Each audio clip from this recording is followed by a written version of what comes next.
कैसे हैं आप लोग? आज आप लोग कुछ बैलेंस में आए हैं? आज ऐसे लग रहा है जैसे पढ़ने के लिए आए हैं ना। अच्छा तो सुनिए मेरी बात। आपको रोज ये प्रबंधन है ना, मैनेजमेंट, यही सूचना देता है। आज मैं भी सूचना दे रहा हूं। और आपको पता है ना सूचना क्या होती है? सूचना में एक पक्षीय कार्रवाई होती है, सुझाव नहीं मांगे जाते हैं। तो आप मैं जैसे कहूं वैसे का वैसे क्या करना है? स्वीकार करना है। अच्छा चलिए, वो सूचना तो बात की बात है। पहले एक हल्की सी बात करता हूं आपके साथ। देखिए, आप जो यहां पढ़ रहे हैं और हम लोग जो यहां पढ़ा रहे हैं, इसके बीच में एक तत्व काम कर रहा है, उसका नाम है मोटिवेशन। क्या नाम है? पता है? आप लोग जो पढ़ रहे हैं और हम लोग जो पढ़ा रहे हैं, उनके बीच में क्या काम कर रहा है? मोटिवेशन। हम लोग आगे पढ़ेंगे भी इसको, और पढ़ भी लिया होगा हमने कि मोटिवेशन किसी भी प्रबंधन की, किसी भी संगठन की आत्मा को कहते हैं। हम लोग कहते हैं कि नहीं कहते हैं? इसका मतलब हार्ट होती है ना, वो जो जिसे हम कहें हृदय कहते हैं, वो मोटिवेशन होता है। और वो मोटिवेशन समय पर यदि नहीं दिया गया तो मुझे बताओ, वो संगठन, वो प्रबंधन मृत प्राय होता है कि नहीं होता है? ये बातें सब स्वीकार्य है। सुन रहे हैं क्या आप लोग? क्या बातें कर रहे हैं आपस में? मुझे वापस नहीं समझाना है। मैं कह रहा हूं ये बातें सब स्वीकार्य है कि आपने फीस दी है इसलिए पढ़ रहे हैं, टीचर को पैसा मिलता है इसलिए पढ़ा रहा है। लेकिन उनसे आगे बढ़कर यदि हम भावनाओं की बात करें, यदि ज्ञानात्मक अधिगम को छोड़ दें, क्रियात्मक अधिगम को छोड़ दें, भावनात्मक अधिगम की चर्चा करते हैं, तो देखिए सबसे बड़ी चीज होती है ना, वो होता है आपका मोटिवेशन। और वो मोटिवेशन कब मिलता है? जब स्टूडेंट ये कहता है कि हाँ, टीचर के द्वारा पढ़ाया हुआ मेरे समझ में आ रहा है, और स्टूडेंट को ये फील होता है कि जो टीचर ने पढ़ाया उसके माध्यम से निश्चित रूप से मैं इस एग्जाम को पास कर जाऊंगा। केवल स्टूडेंट को फील नहीं होना, इस बात की फीलिंग टीचर तक पहुंचने पर टीचर मोटिवेट होता है और आपके लिए नए नए तथ्य, आपके लिए नए नए कॉन्सेप्ट खोजने का प्रयास करता है। और अच्छी तरीके से कैसे आपके लिए लागू किया जा सके, अच्छी तरीके से कैसे पढ़ाया जा सके, इसके लिए वो लगातार प्रयासरत रहता है। यदि वो फीडबैक किस तक नहीं पहुंचा? टीचर तक नहीं पहुंचा, तो निश्चित सी बात है कि टीचर मोटिवेट नहीं रहेगा, और मोटिवेट नहीं रहेगा तो अपनी घिसी पिटी बातों के अनुसार ही चलेगा।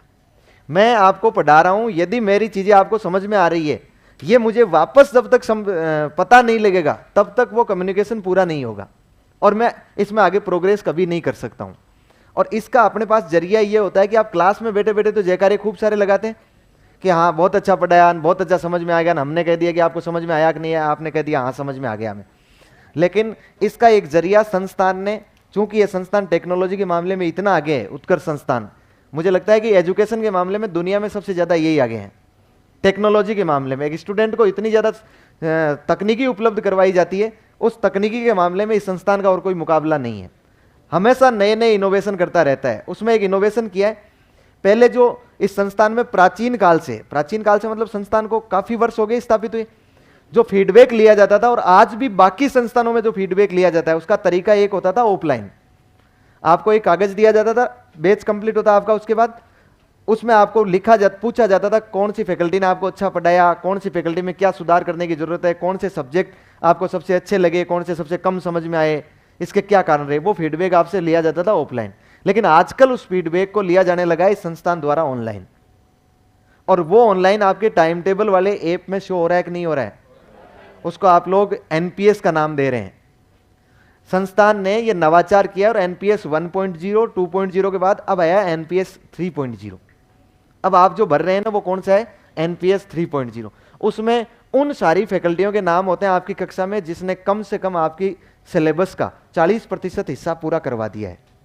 उन फैकल्टियों के नाम उसमें दर्ज होते जाते हैं, और आपको अलग अलग बिंदुओं के आधार पर उनको फीडबैक देना होता है।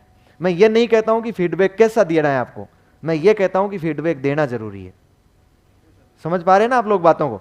फीडबैक कैसा देंगे वो तो आपको जिस प्रकार की बातें समझ में आई है उस प्रकार का देंगे, लेकिन वो फीडबैक यदि आप देंगे और वो फीडबैक यदि फैकल्टी तक पहुंचेगा तो फैकल्टी अपने आप को मोटिवेट समझेगी, या फिर यदि किसी प्रकार की कमी आ रही है तो उस कमी में वो क्या करेगी? सुधार करेगी। बात समझ पा रहे हैं? कितने लोग ऐसे हैं जिन्होंने वो एनपीएस 3.0 मतलब जो फीडबैक आपके टाइम टेबल ऐप पर शो हो रहा है वो दे दिया है, उसको भर दिया है। अच्छा, कितने लोग ऐसे हैं जो उस एनपीएस को अभी तक अपने ऐप में खोला ही नहीं है, वो जानते ही नहीं है, उनको पता ही नहीं है। देखिए, इन लोगों से एक मेरा निवेदन रहेगा, हाँ, ये लोग खुश नहीं हो, ये लोग अपने आप से इसलिए नाराज हो, अपने आप से इसलिए घृणा करे क्योंकि इस तकनीकी युग में आप लोग इस बातों को नहीं जान पा रहे हैं। इसका मतलब आप दुनिया से बहुत पीछे हैं। आपको दुनिया के साथ जुड़ना होगा तो इस टेक्नोलॉजी को जानना पड़ेगा, किसी भी कार्य को समय पर करना पड़ेगा। आज कितने लोग इस बात का दृढ़ संकल्प लेंगे कि हम एनपीएस 3.0 जिनका बाकी है उसको हम पूरा कर देंगे? कितने लोग संकल्प लेंगे? बस इतने से लोग। देखो, कोई भी कार्य जब तक नहीं होता है जब तक हम ठानते नहीं है, जब तक हम सोचते नहीं है उसके बारे में। तो शायद मैं उम्मीद लगा सकता हूं कि आप मुझे ये विश्वास तो दिला सकते हैं, मैं ये नहीं कहूंगा वादा कीजिए आप, भाई वादे टूट जाते हैं लेकिन कोशिश तो की जा सकती है ना। कितने लोग ऐसे हैं जो आज कोशिश करेंगे कि आज ये फीडबैक कंप्लीट कर दें, हम 100% कर दें, क्योंकि इस फीडबैक को केवल आज ही लिया जाएगा, उसके बाद में इसकी रिपोर्ट फैकल्टी के पास भेज दी जाएगी। आपका ज्यादा से ज्यादा ये फीडबैक यदि पहुंचेगा तो फैकल्टी अपने आप में सुधार करेगी और आगे आपको पढ़ाने के लिए मोटिवेट होगी। क्या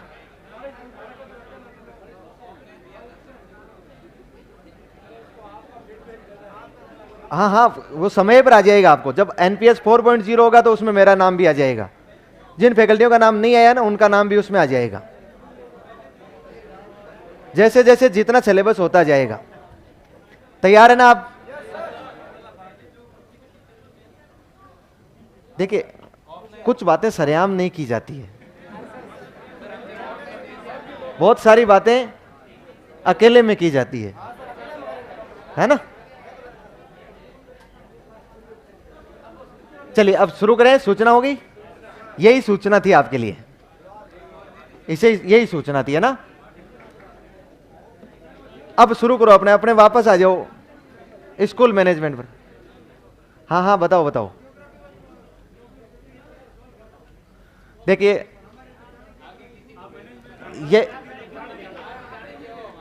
ये मैनेजमेंट का काम है। किसका काम है? मैनेजमेंट का। और सुनिए, देखो, इस संस्थान में ऐसा आज तक हुआ ही नहीं है कि स्टूडेंट के साथ इस प्रकार का कोई भेदभाव किया जाए। कभी हो रहा है तो निश्चित मानिए कि उसका समाधान हो जाएगा, निश्चिंत रहिए, उसका समाधान हो जाएगा। हाँ, मैं आपकी बातों को मैनेजमेंट को अवगत करवा दूंगा, ठीक है। और आपको क्या लग रहा है, हमने करवाया नहीं होगा क्या? स्टूडेंट, क्योंकि हम भी स्टूडेंट रहे हैं, हम भी स्टूडेंट रहे हैं तो हमें भी पता है इस बात का। वादा मैं भी नहीं करूंगा, मैं भी कोशिश करूंगा, क्योंकि आपने एनपीएस 3.0 भरने के लिए वादा नहीं किया। अच्छा, वापस इधर आइए अपने। हाँ हाँ, मैंने वादा कर लिया है कि मैं आपकी बात को मैनेजमेंट तक पहुंचा के रहूंगा, चाहे मुझे किसी भी चरण से गुजरना पड़े। कहां चल रहे हैं हम लोग? नवाचार कंप्लीट हो गए थे क्या? अच्छा, लास्ट में हमने कौन सा नवाचार किया? Mission start. क्या था मिशन स्टार्ट? कब चलाया गया? कौन सी क्लास के लिए? और क्या इसके तहत ई कंटेंट उपलब्ध करवाया जाता था? इससे पहले हमने पढ़ा डायल फ्यूचर, कब चलाया गया? 27 जून। और इसका उद्देश्य क्या था? 10वीं के बालकों के लिए चलाया गया, उनको स्ट्रीम और सब्जेक्ट के चयन के लिए चूज करते समय उन्हें मार्गदर्शन दिया जा सके। हो गया? आगे हेडिंग लगाई हमने। 2 टॉपिक पढ़े हैं ना, एक तो कौन सा पढ़ा है? विद्यालय प्रबंधन और समितियां। एक पढ़ा है शिक्षण अधिगम नवाचार। अगला हेडिंग लगाइए आप लोग।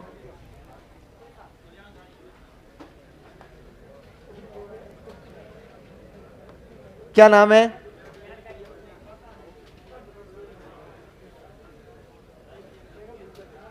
विद्यार्थी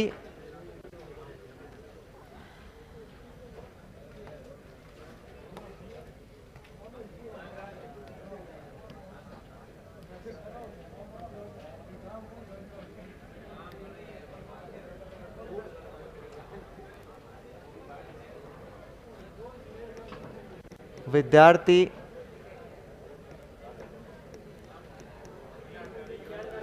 कल्याणकारी योजनाएं एवं पुरस्कार। विद्यार्थी कल्याणकारी योजनाएं एवं पुरस्कार। देखिए इस चैप्टर का पूरा नाम क्या है? इस चैप्टर का पूरा नाम है राज्य में संचालित की जाने वाली केंद्र एवं राज्य की विद्यार्थी कल्याणकारी योजनाएं एवं पुरस्कार।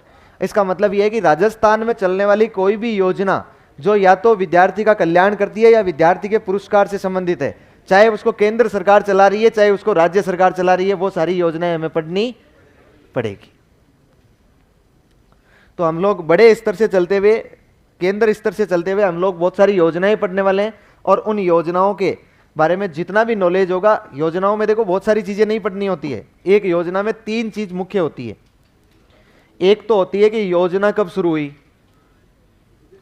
वो जो कब शुरू हुई ये ज्यादा महत्वपूर्ण भी नहीं होता है। उसमें होता है कि योजना के लिए पात्रता क्या है, मतलब उस योजना में का लाभ लेने के लिए पात्र कौन है, और फिर उस योजना का लाभ क्या मिलता है। भाई पात्रता मतलब उद्देश्य हो गया, और फिर उसका लाभ क्या मिलता है, योजना के रूप में आपको क्या लाभ मिलेगा। तो 2 चीजें ज्यादा पूछी जाती है।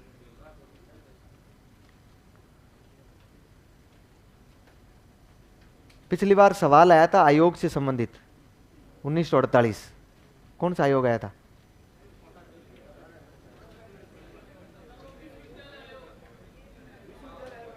विश्वविद्यालय आयोग आया,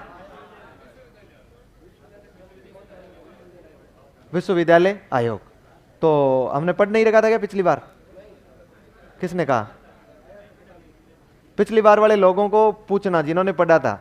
हमने विश्वविद्यालय आयोग, माध्यमिक शिक्षा आयोग और शिक्षा आयोग तीनों पढ़ रखे थे। तीनों आयोग, अरे भाई थे, विश्वास कीजिए आप मुझ पर।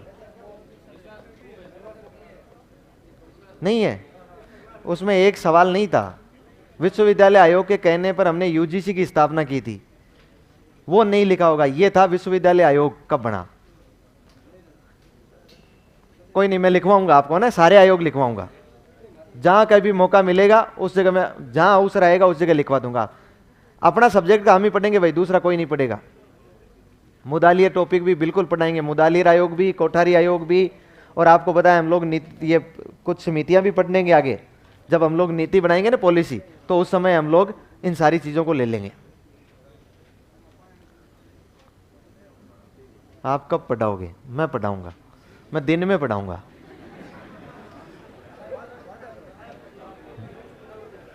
क्या लिखा है? विद्यार्थी कल्याणकारी योजनाएं एवं पुरस्कार। अच्छा, अब हम लोग इस बात को शांति से सुनेंगे कि हम लोग क्या पढ़ने वाले हैं, योजनाएं और पुरस्कार। योजनाओं में हम लोग केंद्र और राज्य दोनों की योजनाएं पढ़ेंगे जो राज्य में संचालित की जा रही है। जो राज्य में योजना संचालित की जा रही है उस योजना में हम लोग उस योजना की पात्रता को पढ़ेंगे, उस योजना के लाभ को पढ़ेंगे। लेकिन बहुत सारी योजनाएं, इसलिए अपने को कंफ्यूज नहीं होना है। उसमें योजना कब शुरू की गई ये भी हमें कहीं ना कहीं ध्यान रखना होता है। लेकिन कुछ योजनाओं के लिए, सभी योजनाओं के लिए आवश्यक नहीं होता है। कुछ योजनाएं जो नवीनतम योजनाएं जो शिक्षा से जुड़ी है। देखिए मैं बाकी सारी योजनाएं नहीं बताऊंगा, जैसे आपको अन्नपूर्णा योजना नहीं बताऊंगा, वो उधर खाना खिलाने वाली, रोटी खिलाने वाली, मकान बनाने वाली, वो योजनाएं नहीं बताऊंगा। क्योंकि मैं कौन सी योजनाएं बताऊंगा यहाँ, जो विद्यार्थी का कल्याण करती हो। किसका कल्याण करती हो? चाहे भले विद्यार्थी को वो छात्रवृत्ति देके कल्याण करे, चाहे भले वो विद्यार्थी को पुरस्कार देके करे, चाहे भले विद्यार्थी को पढ़ाकर करे, चाहे विद्यार्थी को खिलाकर करे। कैसे ही करे, विद्यार्थी का कल्याण होना चाहिए, सर्वांगीण विकास होना चाहिए विद्यार्थी का। कोई भी एक पक्ष उसमें सम्मिलित हो जाएगा, उस योजना को हम चर्चा में ले आएंगे। तो विद्यार्थी कल्याणकारी योजनाएं एवं पुरस्कार की चर्चा कर रहे हैं। और सबसे बड़ी जो योजना चल रही है ना, वो चल रही है विद्यार्थियों का कल्याण करने के लिए वर्तमान में समसा। कौन सी चल रही है? समसा। वो भी तो योजना है, केंद्र सरकार की है। लेकिन वो विद्यार्थियों का कल्याण कर रही है। मतलब विद्यार्थियों में न केवल सार्वभौमिक शिक्षा को आगे बढ़ा रही है, बल्कि ये सबको शिक्षा, अच्छी शिक्षा की भी बात कर रही है, शिक्षा में क्वालिटी लाने की भी बात की जा रही है। लेकिन आपने कभी नाम सुना समसा का? समग्र शिक्षा अभियान। अच्छा, समग्र शिक्षा अभियान से पहले अपने एक दो अभियान हो रहे थे, एक राष्ट्रीय माध्यमिक शिक्षा अभियान और एक सर्व शिक्षा अभियान। याद करके देखिए, हमने कुछ परिषदें पढ़ी थी, Rajasthan council of elementary education, उसमें लिखा था इसका काम होता है योजनाएं चलाना शिक्षा में गुणवत्ता लाने के लिए। और योजना जैसे कौन सी? एसएसए। हमने छोटे छोटे नाम लिखे थे ना, एसएसए, रमसा, समसा, अलग अलग परिषदें। हम लोग समसा को पढ़ने वाले हैं। किसको पढ़ने वाले हैं? समसा को। लेकिन समसा को पढ़ने से पहले यह निश्चित बात है कि हमें थोड़ा सा देखना पड़ेगा। किसको? समसा को पढ़ने से पहले हमें एसएसए को भी देखना पड़ेगा और रमसा को भी देखना पड़ेगा, तब जाके हम थोड़ा समझ पाएंगे। ज्यादा समय नहीं लिया जाएगा आपका, ये नहीं कि व्यर्थ में ज्यादा समय ले लिया जाएगा, लेकिन काम काम की बातें तो जरूर पढ़ी जाएगी। हम लोग, अच्छा, योजना का क्रम तो हम लगा नहीं सकते, इसलिए पहली योजना सिंबल लगा के आप लिखो समसा, जिसे हम लोग बोलते हैं समग्र शिक्षा अभियान। समग्र शिक्षा अभियान।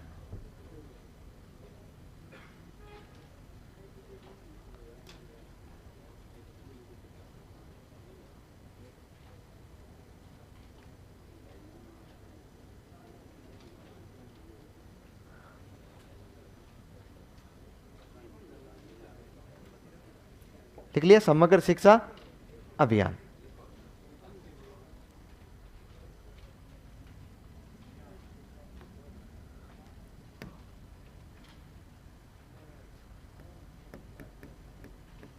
प्रारंभ कब हुआ? 2018-19 में। यह एक राष्ट्रीय स्तर का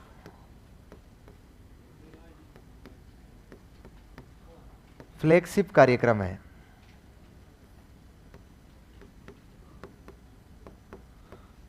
फ्लैगशिप कार्यक्रम है मतलब अभियान है।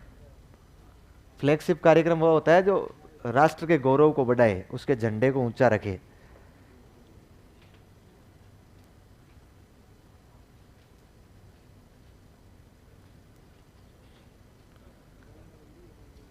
यह एक राष्ट्रीय स्तर का फ्लैगशिप कार्यक्रम है। कौन से स्तर का है? राष्ट्रीय स्तर का फ्लैगशिप कार्यक्रम है।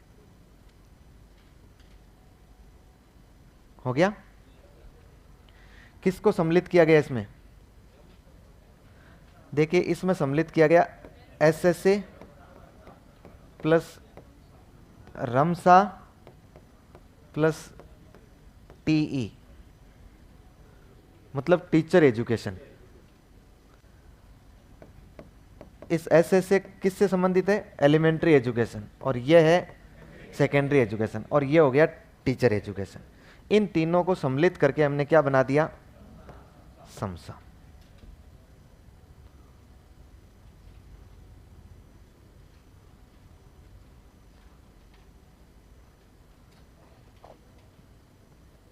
हो गया?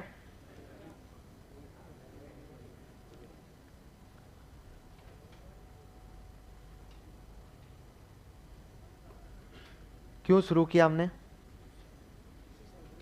इसको? क्यों शुरू किया? शिक्षा में गुणवत्ता लाने के लिए। शिक्षा में किसके लिए? गुणवत्ता। अच्छा, देखिए, आपको जानकारी होगी मैं हमेशा यूएनओ के कार्यक्रम की बात करता हूं। कौन सा?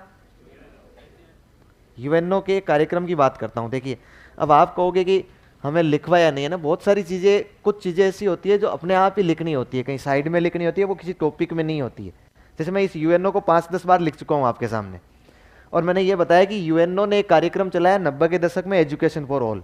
वो कार्यक्रम क्या करता था? शिक्षा का सार्वभौमिकरण करता था। बताया था मैंने आपको। यूएनओ कौन सा कार्यक्रम करवा रहा है? Education for all. और एजुकेशन फॉर ऑल का मतलब था शिक्षा का सार्वभौमिकरण करना। शिक्षा का सार्वभौमिकरण करना। ये जो शिक्षा का सार्वभौमिकरण है, इस कार्यक्रम के बाद में इसने यूएनओ ने एक नया कार्यक्रम लॉन्च कर दिया 2015 में, और 2015 में नया कार्यक्रम लॉन्च किया, उसका नाम है SDP, मतलब सतत विकास कार्यक्रम, सतत विकास कार्यक्रम, sustainable development programme, sustainable development programme. किसने जारी किया है? यूएनओ ने जारी किया है। यह जो कार्यक्रम चलाया कब? 2015 में। इस SDP कार्यक्रम के तहत यूएनओ ने कुल लक्ष्य कितने रखे हैं? 17 लक्ष्य रखे हैं। कितने लक्ष्य रखे हैं? 17, जिन्हें हम लोग बोलते हैं SDG 17, सस्टेनेबल डेवलपमेंट गोल, सतत विकास लक्ष्य। क्या बोलते हैं हम लोग? सतत विकास लक्ष्य। और ये जो 17 लक्ष्य रखे हैं, इन लक्ष्यों के लिए जो अवधि रखी है, चलाया तो है कार्यक्रम कब? 2015 में। और इन लक्ष्यों को पूरा कब कर लेंगे? 2030 तक पूरा करेंगे। ये जो 17 लक्ष्य रखे गए हैं, इनमें से SDG 04, मतलब लक्ष्य नंबर कितना है? 4। उसका उद्देश्य है क्वालिटी एजुकेशन, गुणात्मक शिक्षा। पूरे विश्व में जो जो इसके सदस्य राष्ट्र है, वहां तक क्या पहुंच जानी चाहिए? क्वालिटी एजुकेशन पहुंच जानी चाहिए। और उस लक्ष्य को हम लोगों को कब तक प्राप्त करना है? 2030 तक प्राप्त करना है। इसी लक्ष्य को प्राप्त करने के लिए 2015 में जब यूएनओ ने कार्यक्रम चलाया, इसी लक्ष्य को प्राप्त करने के लिए हमने एक कार्यक्रम बनाया राष्ट्रीय स्तर का, जिस कार्यक्रम का नाम था समसा, समग्र शिक्षा अभियान। और उस समग्र शिक्षा अभियान का हमारा सीधा सीधा उद्देश्य हो गया कि SDG 04 को प्राप्त करना। बात समझ आएंगे? इसका मतलब देश में कौन सी शिक्षा की व्यवस्था करना? गुणात्मक शिक्षा की व्यवस्था करना। किसका उद्देश्य हो गया? समसा का। इसका मतलब चीजें यहां से शुरू नहीं हो रही है। कहां से शुरू हुई है? अंतरराष्ट्रीय स्तर से शुरू हुई है। मैं यहां तक लिखवा चुका हूं आपको। समसा, समग्र शिक्षा अभियान, प्रारंभ क्या है? 2018-19। यह एक राष्ट्रीय स्तर का फ्लैगशिप कार्यक्रम हो गया।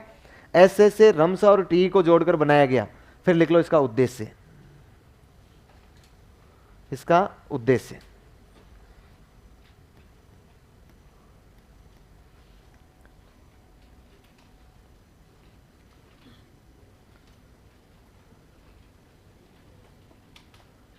इसका उद्देश्य, हाँ, फ्लैगशिप का मतलब एक राष्ट्रीय कार्यक्रम होता है जो अंतर्राष्ट्रीय स्तर पर उस देश की प्रतिष्ठा को बनाए रखता है, मतलब उसके झंडे को ऊंचा रखता है। एक राष्ट्रीय स्तर पर आप यदि मुझे एक बात बताइए, कोई जैसे भारत है, वो भारत यूएनओ में गया और यूएनओ में जाके सबके सामने ये कहेगा कि मैंने एक कार्यक्रम चलाया है जिसका नाम है समसा, और वो पूरे देश में चला रखा है। इसका मतलब आप सोचेंगे पूरे देश में यदि कार्यक्रम एक साथ चला रखा है तो वो भारत की प्रतिष्ठा को कितना बढ़ाएगा। और पूरे देश में एक साथ यदि हम क्वालिटी एजुकेशन लेकर आएंगे तो निश्चित रूप से अपनी प्रतिष्ठा में क्या होगी? वृद्धि होगी। और देश की प्रतिष्ठा ही तो सबसे बड़ी चीज होती है। उद्देश्य में क्या लिखा आपने? लिखो, यूएनओ के द्वारा संचालित, यूएनओ के द्वारा संचालित, इन्वर्टेड कॉमाज में लिखना, सतत विकास कार्यक्रम, यूएनओ के द्वारा संचालित सतत विकास कार्यक्रम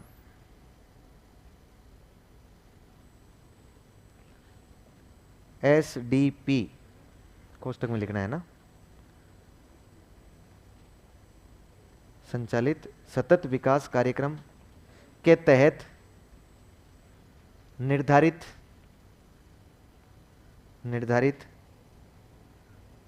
17 लक्ष्यों, निर्धारित 17 लक्ष्यों में से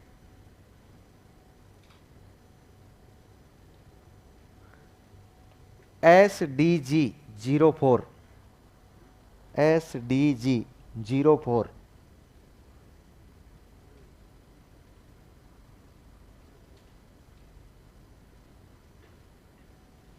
के तहत निर्धारित की गई 04 के तहत निर्धारित किए गए गुणात्मक शिक्षा के लक्ष्य को प्राप्त करना, गुणात्मक शिक्षा के लक्ष्य को प्राप्त करना।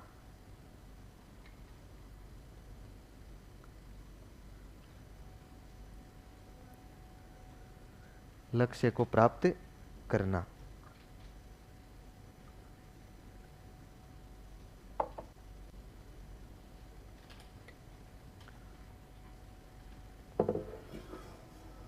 अब मैं इसका सीधा सीधा ही लिखवा देता ना आपको, गुणात्मक शिक्षा को प्राप्त करना, तो भी एक ही बात थी भाई। इसका लक्ष्य क्या है? देश में गुणात्मक शिक्षा की स्थापना करना। चलिए अपने ये लिख लिया। अब देखिए मैं थोड़ा सा इसको टेबल के रूप में बताता हूं आपको।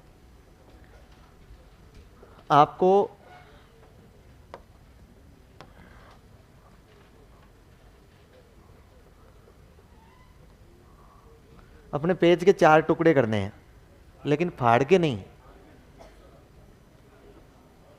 टेबल बनानी है ना।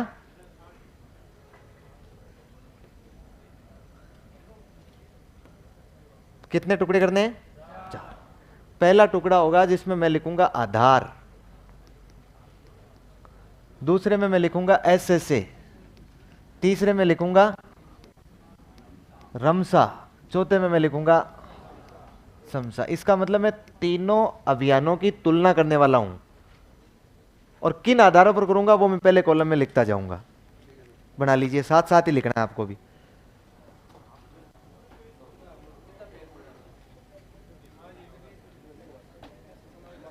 देखिए हो सकता है एक पेज में नहीं आई तो अगले में चले जाए, एक पेज पूरा लगेगा इसके लिए, मैं ये बता रहा हूं। हाँ तो अगले में टेबल आगे बढ़ जाएगी तो अगले पेज में।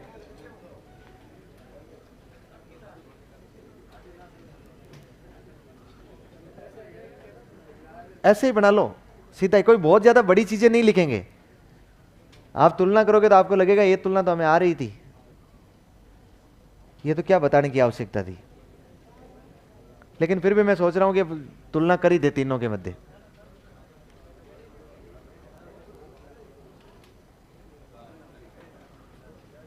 बना लिया क्या? ये इतनी मतलब इतना बिल्कुल सीधी टेबल बनानी, उनको नापना, इनकी पैमाना लेना, ये इतनी जरूरत नहीं है।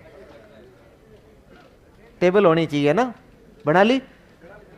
देखिए सबसे पहले पहली तुलना करूंगा मैं किसके आधार पर? नाम के आधार पर। इसका नाम होता है सर्व शिक्षा अभियान।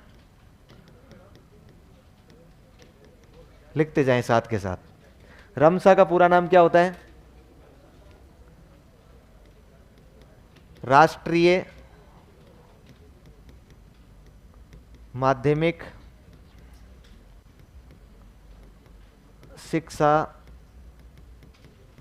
अभियान। राष्ट्रीय माध्यमिक शिक्षा अभियान।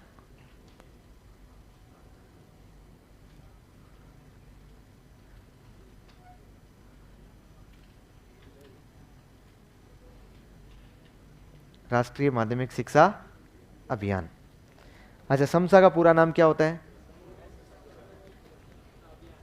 समग्र शिक्षा अभियान।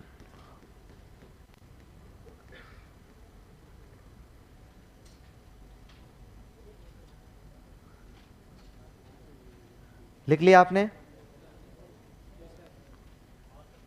देखो एक का नाम था सर्व शिक्षा अभियान, मतलब पहला पहला नाम हो गया SSA, फिर हो गया राष्ट्रीय माध्यमिक शिक्षा अभियान, ये RMSA रमसा हो गया। फिर इस समग्र शिक्षा अभियान का भी क्या बन रहा था? SSA बन रहा था।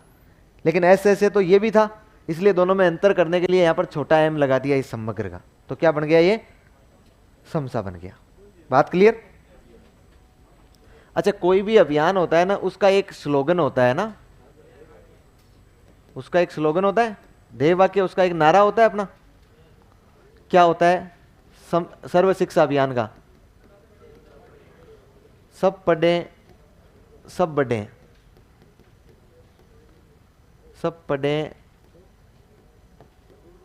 सब बढ़ें। रमसा का क्या होता है? रमसा कहता है रुकना नहीं है, पढ़ते चलो, बढ़ते चलो।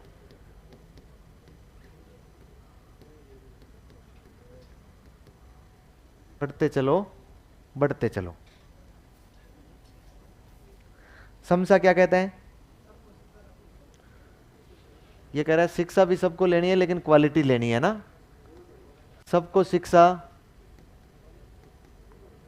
अच्छी शिक्षा।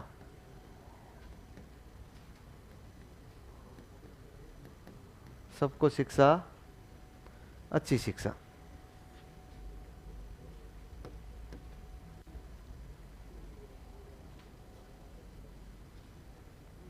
हो गया स्लोगन? मैं कहूंगा प्रारंभ। कौन सा कार्यक्रम कब प्रारंभ हुआ? यह बात 2000 में एसएससी, यह बात 2009 में, और यह बात 2018 में।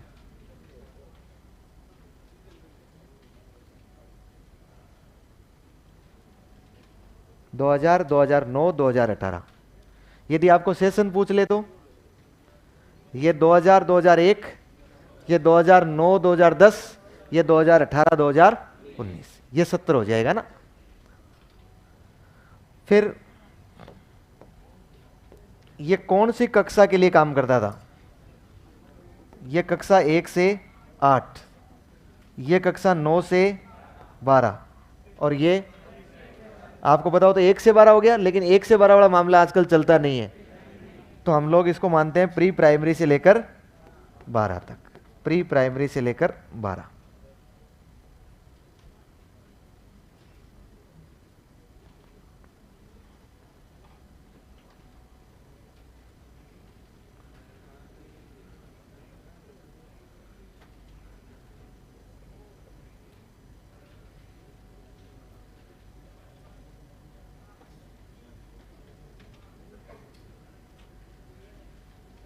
हो गया क्या?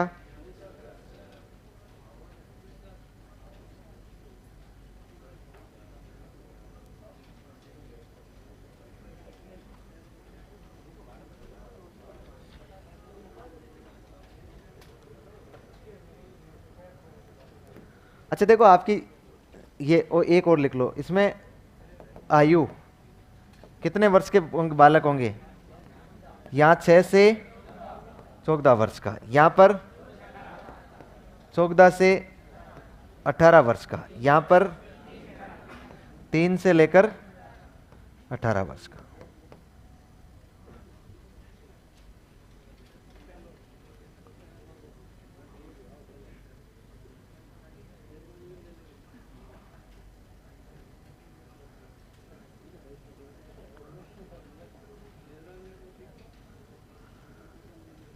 लिख लिया क्या?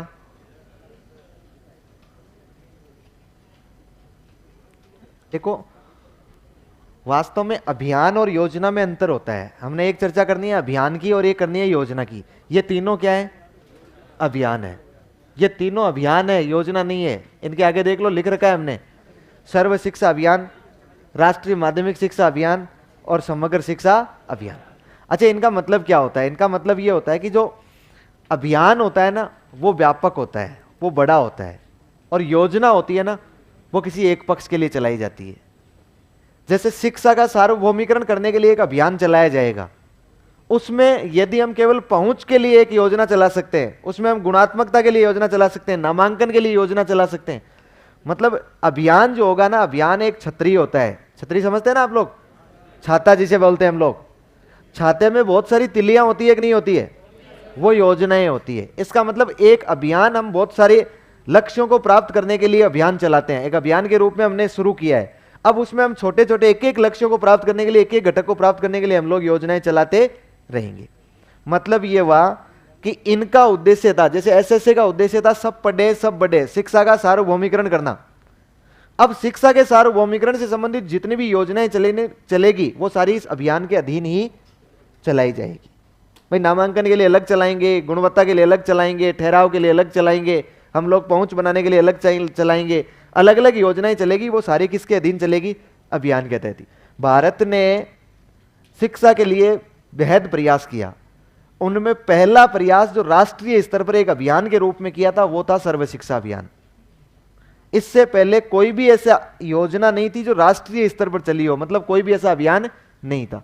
दूसरा वाला जो अभियान चलाया शिक्षा के मामले में वो कौन सा था? राष्ट्रीय माध्यमिक शिक्षा अभियान। और तीसरा वाला जो अभियान हमने चलाया वो कौन सा है?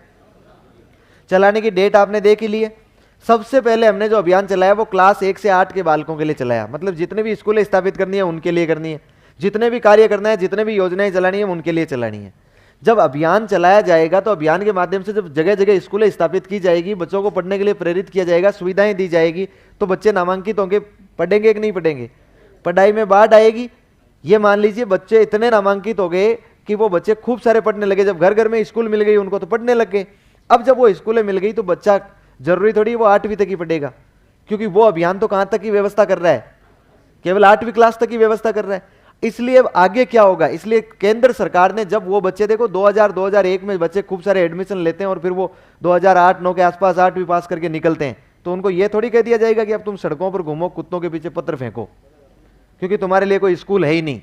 फिर सरकार ने एक माध्यमिक शिक्षा में गुणवत्ता लाने के लिए, उसमें सार्वभौमिकरण करने के लिए एक योजना अभियान और चलाया, उसका नाम था राष्ट्रीय माध्यमिक शिक्षा अभियान।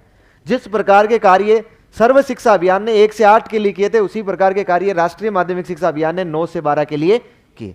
9 से 12 की स्कूलें खूब सारी स्थापित की गई, उनमें खूब सारे टीचर लगाए गए, उनमें खूब सारे संसाधन दिए गए। तो इसका स्लोगन भी क्या कर दिया? पहले तो था सब पढ़ें सब बढ़ें, फिर इसका आगे स्लोगन कर दिया गया पढ़ते चलो बढ़ते चलो। अब ये बच्चे 12वीं तक आ जाएंगे। लेकिन इन दोनों का उद्देश्य था शिक्षा का सार्वभौमिकरण करना। और आपको बताओ तो हमने यूएनओ को वो सारे आंकड़े 2015 तक यूएनओ को भेज दिए हैं कि हमने शिक्षा के सार्वभौमिकरण के लक्ष्यों को प्राप्त कर लिया है। अब यूएनओ ने कहा जब सार्वभौमिकरण को प्राप्त कर लिया है, जब बालकों की शिक्षा तक पहुंच हो गई है, तो अब उन्हें शिक्षा कैसी दीजिए? क्वालिटी वाली शिक्षा दीजिए। अब क्वालिटी वाली शिक्षा देने के लिए हमने इन दोनों अभियानों को मर्ज कर दिया। एक तो पहले ही बंद हो चुका था, उसके लक्ष्य मर्ज इसमें कर दिए थे रमसा में। अब दूसरे वालों को भी हमने मर्ज कर दिया और मर्ज करके उसकी जगह एक नया अभियान आ गया, वो आ गया समग्र शिक्षा अभियान। समग्र इसलिए लगाया क्योंकि अब 1 से 8 और 9 से 12 अलग अलग नहीं रहा। अब हम लोग प्री प्राइमरी से लेकर 12वीं तक केवल एक ही अभियान चला रहे हैं, वो कौन सा है? समग्र शिक्षा अभियान। अब इसमें यह कहा गया, साथ में यह कहा गया कि जब तक बालकों की शिक्षा में गुणवत्ता नहीं आ सकती है, अभियान चाहे आप कितना ही चला लो, जब तक कि शिक्षक शिक्षा में गुणवत्ता नहीं आएगी, मतलब आपको जो ट्रेनिंग दी जा रही है ना, आपको जो डीएलएड करवाया गया, आपको जो बीएड करवाया गया, यदि उसमें गुणवत्ता नहीं होगी, आपको जो उसके बाद नौकरी लगने के बाद जो प्रशिक्षण दिया जाएगा उसमें क्वालिटी नहीं होगी, तब तक बालकों की शिक्षा में क्वालिटी नहीं आ सकती है। इसलिए इस समसा में कहा गया कि हम केवल और केवल एलिमेंट्री एजुकेशन और सेकेंडरी एजुकेशन इन दोनों के लिए प्रयास नहीं करेंगे, साथ में हम लोग किसके लिए प्रयास करेंगे? टीचर एजुकेशन के लिए भी। इसलिए हमने ये भी कहा कि समसा जो है ना, उसमें एलिमेंट्री एजुकेशन, सेकेंडरी एजुकेशन और साथ में टीचर एजुकेशन भी सम्मिलित कर दिया गया है। अब जो भी योजनाएं चला रहा है ना समग्र शिक्षा अभियान, ये सारी योजनाएं टीचर एजुकेशन की भी योजनाएं चला रहा है। किस लिए चला रहा है? टीचर्स को क्वालिटी देने के लिए। आप लोग जब टीचर बन जाएंगे, स्कूल में जाएंगे, तो आपके जो ट्रेनिंग करने के लिए जो आदेश आएंगे ना समय समय पर, कि आपको असेसमेंट की ट्रेनिंग करनी है या फिर आपको नवाचार की करनी है या फिर किसकी ट्रेनिंग करनी है, वो ट्रेनिंग के जो आदेश आएंगे ना उसके ऊपर लिखा होगा समग्र शिक्षा अभियान। इसका मतलब आपके आदेश जो ट्रेनिंग के ऑर्डर निकाले हैं वो किसने निकाले हैं? समग्र शिक्षा अभियान के तहत निकले। और समग्र शिक्षा अभियान ही आपका खर्चा उठाएगा। आपको पढ़ाने के लिए जो टीचर लगा रहा है वही लगाएगा, आपको खाने पीने की नाश्ते की व्यवस्था दे रहा है वो कौन देगा?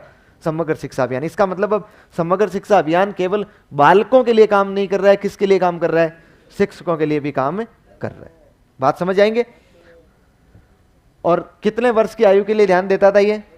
6 से 14। ये किसके लिए? ये किसके लिए हो गया? 3 से 18। ध्यान रह जाएगा। अगला लिखो,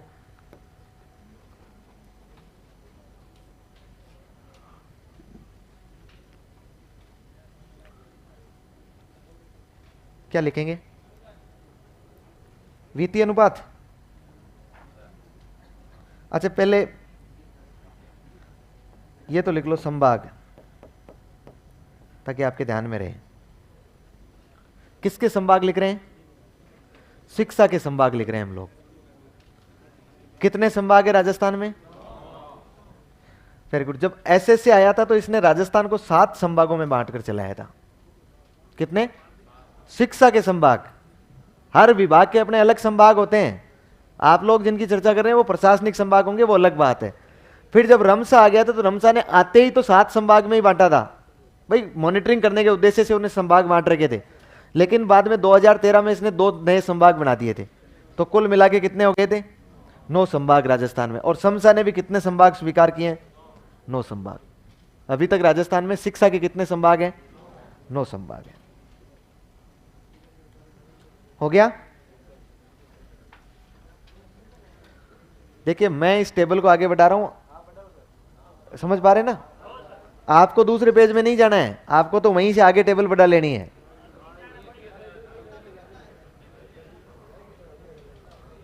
नहीं नहीं, इतने 1-2 बिंदु ही तो बचा है।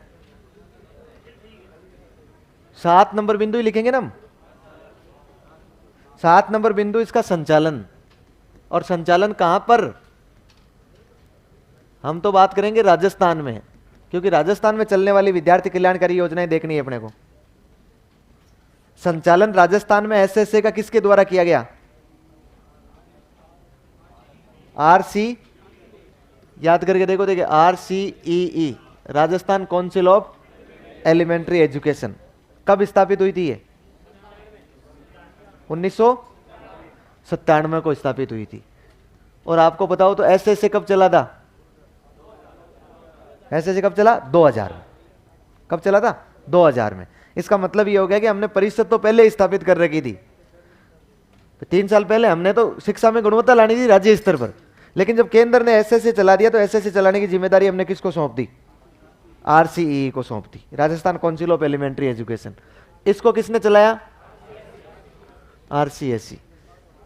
देखो कई लोग है ना इस तरह से बड़े ऐसे अचरज भरी निगाहों से देख रहे हैं कि ये है क्या, RCSE क्या है, ये RCEE क्या है।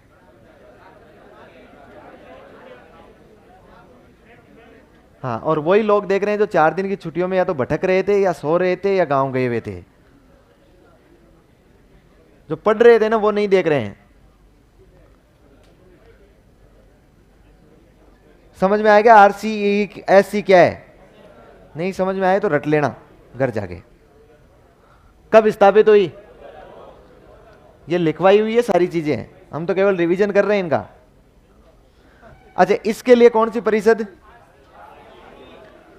देखो आपको बताओ तो इसको, ये एसएसए चला रहा था, ये क्या चला रहा था? रमसा। ये 1 से 8 तक की बात करता था, ये 9 से 12 तक की चर्चा करता था। ये जो दोनों थे ना, ये दोनों में जब समसा समग्र मिल गया दोनों अभियान, तो इन दोनों परिषदों को, जो जयपुर में स्थित है, जयपुर में आज एक जगह का नाम है शिक्षा संकुल, JLN मार्ग पर है, डॉक्टर राधाकृष्णन शिक्षा संकुल के नाम से चलता है वो, उसके अंदर कभी प्रवेश करना। आप उस शिक्षा संकुल में जाओगे, कोई नहीं रोकेगा आपको, ऐसा नहीं कोई रोकेगा। वहां पर आपको शिक्षा मंत्री जी का ऑफिस मिलेगा, वहां पर आपको शिक्षा सचिव का ऑफिस मिलेगा।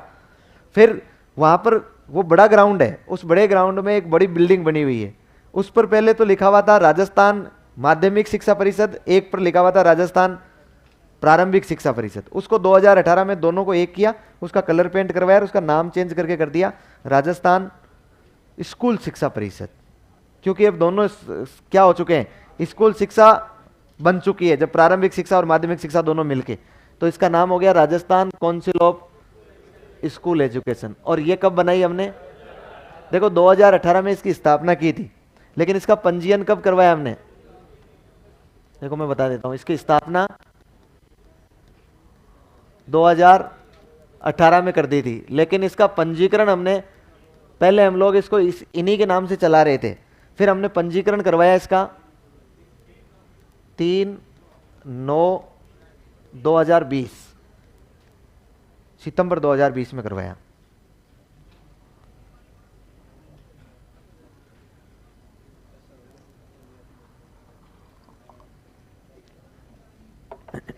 आप स्कूल में रहेंगे ना,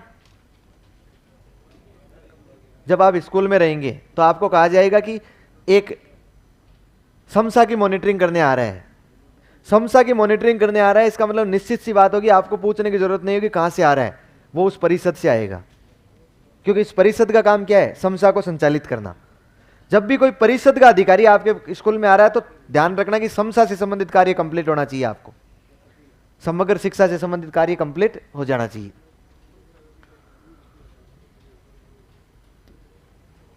फिर बताओ,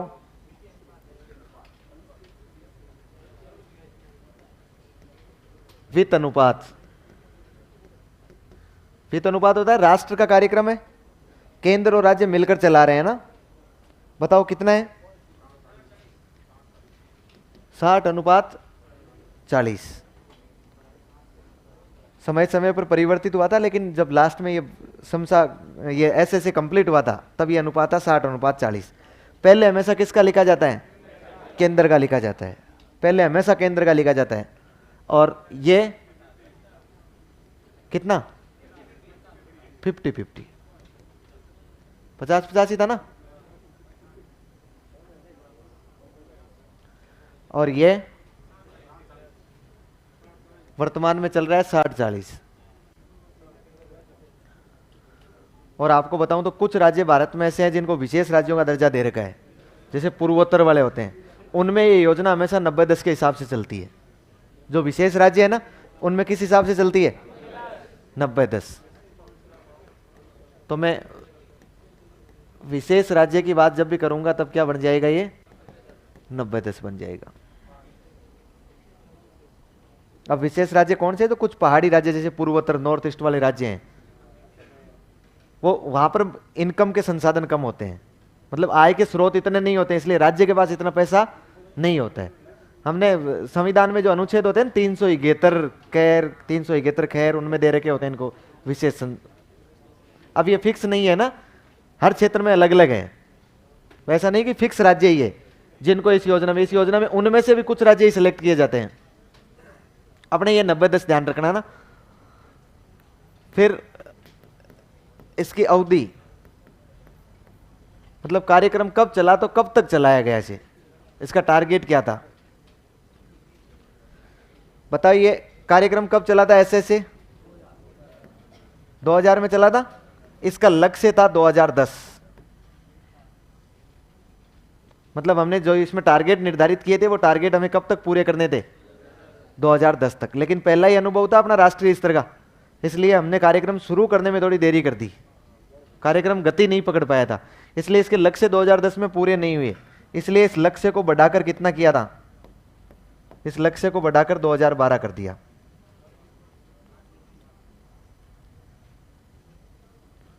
आपको पूछे ना टारगेट कब था, तो टारगेट तो 2010 ही है, लेकिन जब पूरे नहीं हुए तो हमने लक्ष्य को बढ़ा लिया था और कितना कर दिया? 2012। इधर इसका टारगेट जो था ना, इसका टारगेट था 2020 रमसा का, 2009 में चलाया और 2020 इसका टारगेट था। लेकिन आपको बताओ तो बीच में कौन आ गया? समसा। कौन आ गया था? समसा, मतलब एलिमेंट्री एजुकेशन और आपने क्या कहा? कौन आ गया है? कोरोना। कोरोना अभी यहां कहां आ रहा है यार? 2020 तक टारगेट था, 2020 में टारगेट अपने को पूरा करना था, लेकिन चूंकि यूएनओ ने कह दिया कि अब आप लोग शिक्षा के सार्वभौमिकरण का कार्यक्रम नहीं चलाओगे, अब आप लोग चलाओगे शिक्षा की गुणवत्ता लाने के लिए। और हमने इस कार्यक्रम का उद्देश्य ही क्या रख रखा था? शिक्षा का सार्वभौमिकरण। एलिमेंट्री एजुकेशन और सेकेंडरी एजुकेशन एक हो गई, स्कूल एजुकेशन बन चुकी थी 2018 में। जब एक हो गई तो फिर हमने इस कार्यक्रम को पहले ही रोक दिया। पहले रोक दिया। कब रोका? 2018 में। और कार्यक्रम का नाम बदलकर क्या कर दिया हमने? समसा।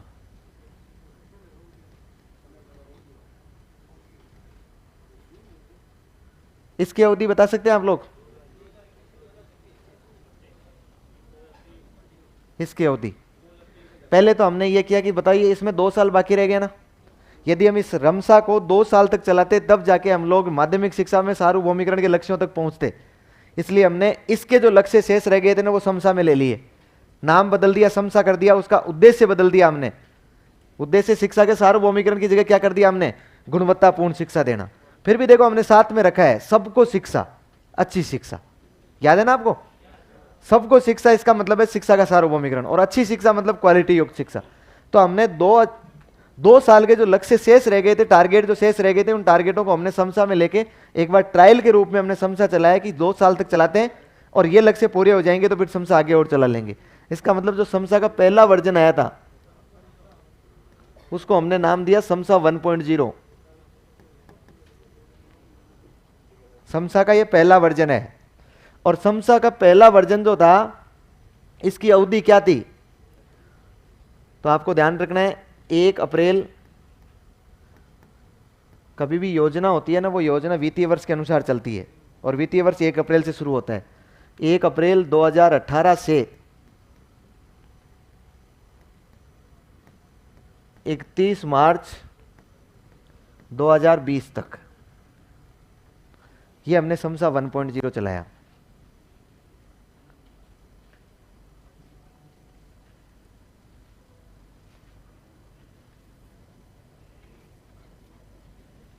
समसा 1.0 1 अप्रैल 2018 से 31 मार्च, बताओ 2 साल हो गए कि नहीं हो गए?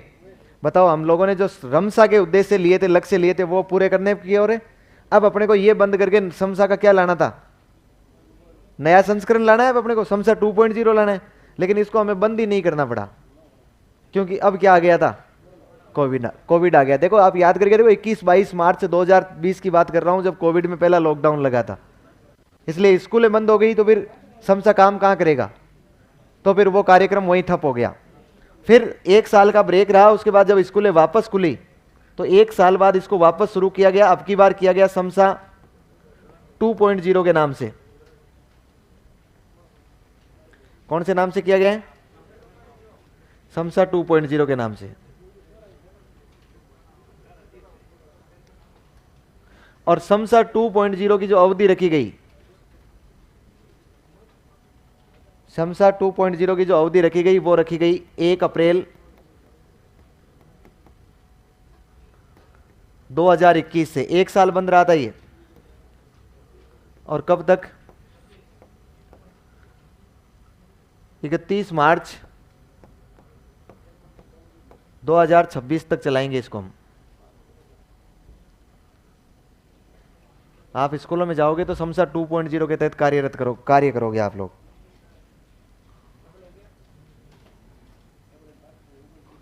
और 2026 में हम लोग देखेंगे क्या हमने यूएनओ द्वारा स्थापित किए गए एसडीजी 04 की प्राप्ति कहां तक कर ली है। यदि इसी रफ्तार से हम चलते रहे तो क्या प्राप्ति 2030 तक कर पाएंगे या नहीं कर पाएंगे। यदि नहीं कर पाएंगे तो हम उसके लक्ष्यों में परिवर्तन करेंगे, उसके तरीकों में परिवर्तन करेंगे, फिर चलाएंगे समसा 3.0।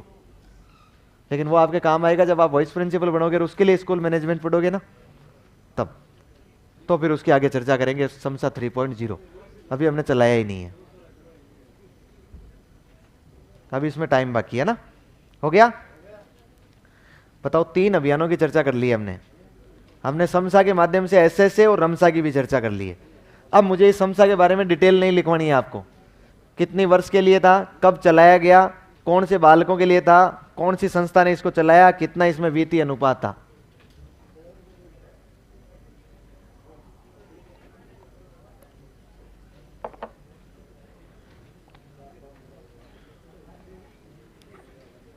ये ऑनलाइन वालों, ये एनपीएस जो फीडबैक है नहीं, ऑफलाइन के लिए ही है, आपके लिए नहीं हुआ है।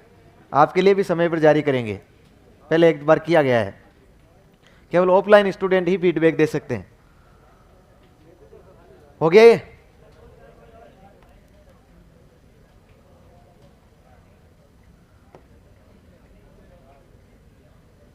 ये लो।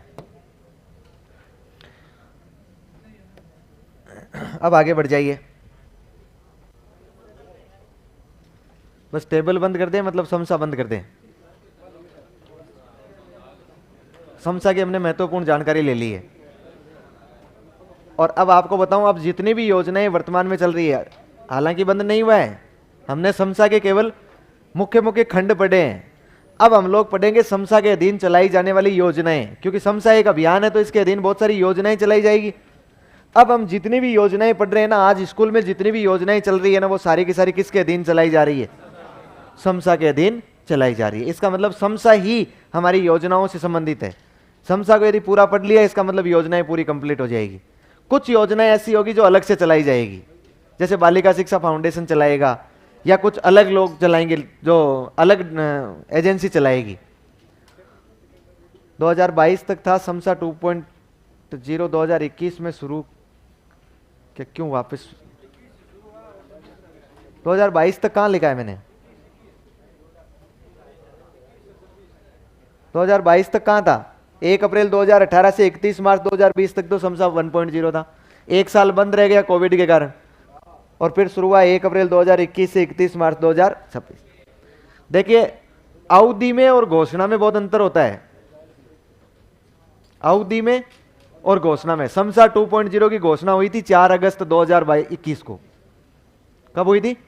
4 अगस्त 2021 को। लेकिन होता क्या है कि कार्य बंद नहीं होता है, काम बंद नहीं होता है। जैसे मान लीजिए, एक मैं किसी भी विभाग की बात करूं, एक मान लीजिए आपके पंचायती राज विभाग की बात की मैंने, पंचायती राज विभाग में काम चल रहा है, और मान लीजिए कोई भी काम चलेगा वो योजना के तहत चलेगा, पैसे जो अलॉट किए जाएंगे ना, पैसे जो दिए जाएंगे वो योजना में, वो योजना बंद हो गई तो क्या काम बंद थोड़ी हो जाएगा? काम चलता रहेगा। 2-4 महीने, 5 महीने, 6 महीने बाद जैसे ही सरकार कोई योजना लॉन्च करेगी, उस योजना की अवधि पहले से ले लेंगे हम लोग। जो काम पिछले दिनों किए गए ना, उनका पैसा हम लोग उस योजना से ले लेंगे। तो हमने 4 अगस्त को जब ये समसा 2.0 लॉन्च किया, तो 1 अप्रैल 2021 के बाद में स्कूल में जितना भी खर्चा हुआ, वो सारा खर्चा हमने इस समसा 2.0 से वसूल कर लिया। बात समझ पा रहे हैं? तो अवधि क्या होगी? 1 अप्रैल 2021 से, और कहां तक चलेगा? 31 मार्च 2026 तक चलेगा। अब हम पढ़ेंगे कुछ योजनाएं ना, प्रमुख योजनाएं। लेकिन उन प्रमुख योजनाओं से पहले मैं एक चीज और समझाता हूं आपको। EBBS क्या होता है? ये एजुकेशनली बैकवर्ड ब्लॉक्स।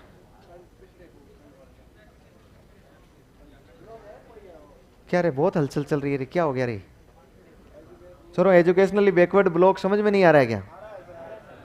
तो वापस बताऊं?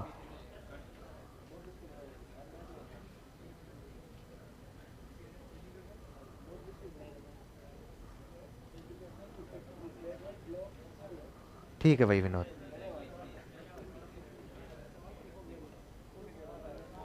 EBBS educationally backward block. तुम रुक जाओ और मैं तुम्हारी जोड़ी को, हाँ, फिर उसके बाद तुम वियोग रस में डूब जाओगे। मैं अलग अलग बिठाऊंगा तीनों को, तुम हम लोग साथ में कम हैं। हाँ, पण रहेगो नहीं। एक हाथ में ताली बाजेगे हैं? खोड़ला तो हम भी कम नहीं है। खोड़ला समझते हो क्या? पीछे वालों को तो बेचारों को दोष दिया जा रहा है, कितने शांति से बैठे हैं वो, कितना अच्छी तरीके से सुन रहे हैं हैं?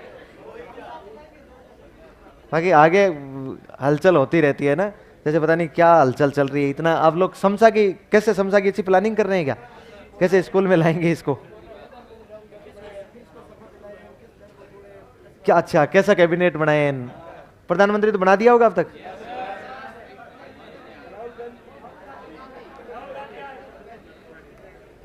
चलिए, कोई भी किसी को भी बनाए ना, अपने कोई लेना देना नहीं है। अपने भर्ती आनी चाहिए, वैकेंसी आनी चाहिए। लेकिन आपको पता है राजस्थान में वापस आचार संहिता लगने वाली है। दो बार आएगी आचार संहिता, और एक बार नहीं।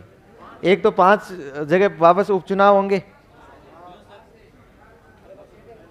जो विधायक थे वो सांसद बन गए, अब उनकी जगह उपचुनाव होंगे। 5 जगह हो जाएंगे ना, और एक फिर आपके आ जाएंगे पंचायती राज के चुनाव। तो अक्टूबर में उनकी वो आचार संहिता आ जाएगी। हाँ, तो आचार संहिता चलती रहेगी।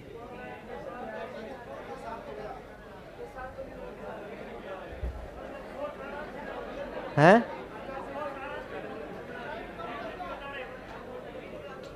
क्या करें अपने, क्यों घबरा रहे हो? आचार संहिता लग जाएगी, उसके बाद हो जाएगी, वैकेंसी तो होनी है। जितेंद्र सिंह कह रहा है ऑफलाइन वाले को दिखाओ, रुपए लगते हैं इनको दिखाने के। इनको देखने के लिए पैसे दिए जाते हैं पहले, ऐसा नहीं है। आपको ऑफलाइन वाले लोग सामान्य लोग लगते हैं क्या? ऐसे कैसे दिखाते, नजर लग जाए तो इनको। हमारी वैकेंसी कब तक आएगी किसी को नहीं पता है। आज श्रीमान जी भजनलाल जी को जाके आप पूछ लेना कि हमारी वैकेंसी कब आएगी, तो उनको भी नहीं पता है। यह प्रक्रिया का हिस्सा होता है, ये एक प्रोसेस होती है, वो प्रोसेस जब पूरी होती है तब वैकेंसी आती है। लेकिन मुझे यह पता है कि अगली आचार संहिता लगेगी उससे पहले पहले आपकी विज्ञप्ति आ जाएगी। किसकी? पात्रता की। अब यदि पात्रता से ही एग्जाम होता है तो वही माना जाएगा, और उससे नहीं होता है, भजनलाल जी कहते नहीं हम 2 एग्जाम करवाएंगे, तो फिर आचार संहिता के बाद बाकी की विज्ञप्ति आएगी। हो गया? ईबीबीएस देख लें, आपका काम हो गया हो कंप्लीट तो ईबीबीएस शुरू करो आप। एजुकेशनली बैकवर्ड ब्लॉक, अरे सुन ले, सुनने वाला या नहीं, मैं आगे बढ़ जाऊंगा। एजुकेशनली बैकवर्ड ब्लॉक का मतलब होता है शैक्षिक दृष्टि से पिछड़ा खंड। क्या होता है? शिक्षा की दृष्टि से। कौन सी दृष्टि है? यहां पर सामाजिक आर्थिक कुछ भी नहीं है, शैक्षिक दृष्टि से पिछड़े खंड। देखो ये educationally backward blocks, educationally backward blocks, ये जो शैक्षिक दृष्टि से पिछड़े हुए खंड है, एजुकेशनली बैकवर्ड ब्लॉक है, ये वह खंड है जहां पर शिक्षा बहुत कम है। जहां पर शिक्षा और शिक्षा कम है, इसका मतलब वहां पर साक्षरता कम है। हम लोग इसको निकालते हैं साक्षरता के आधार पर। जहां जिस क्षेत्र की साक्षरता कम होगी वहां का हम ये कह सकते हैं कि एजुकेशनल रूप से बैकवर्ड है ये जो ब्लॉक है। अब इसको कैसे निकाला जाता है? तो इसको भारत में एजुकेशनली बैकवर्ड ब्लॉक निकाले गए 2001 की जनगणना को आधार मानकर। कौन सी जनगणना को आधार माना? 2001 की। देखिए अब आपको समझा ही देता हूं ना कितने खंड, कैसे खंड हम लोग निकालते हैं।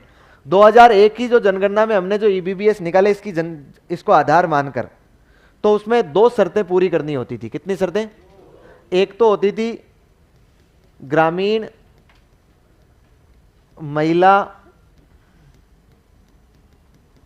साक्षरता, ग्रामीण महिला साक्षरता दर राष्ट्रीय औसत। राष्ट्रीय औसत कितना है? क्या आप लोग मुझे बता सकते हैं 2001 की जनगणना के अनुसार गांवों में महिलाएं कितने प्रतिशत पढ़ी लिखी थी? गांवों में महिलाएं कितने प्रतिशत पढ़ी लिखी थी? राष्ट्रीय औसत मतलब पूरे देश का एक एवरेज क्या आया? वो एवरेज आया था 46.13%।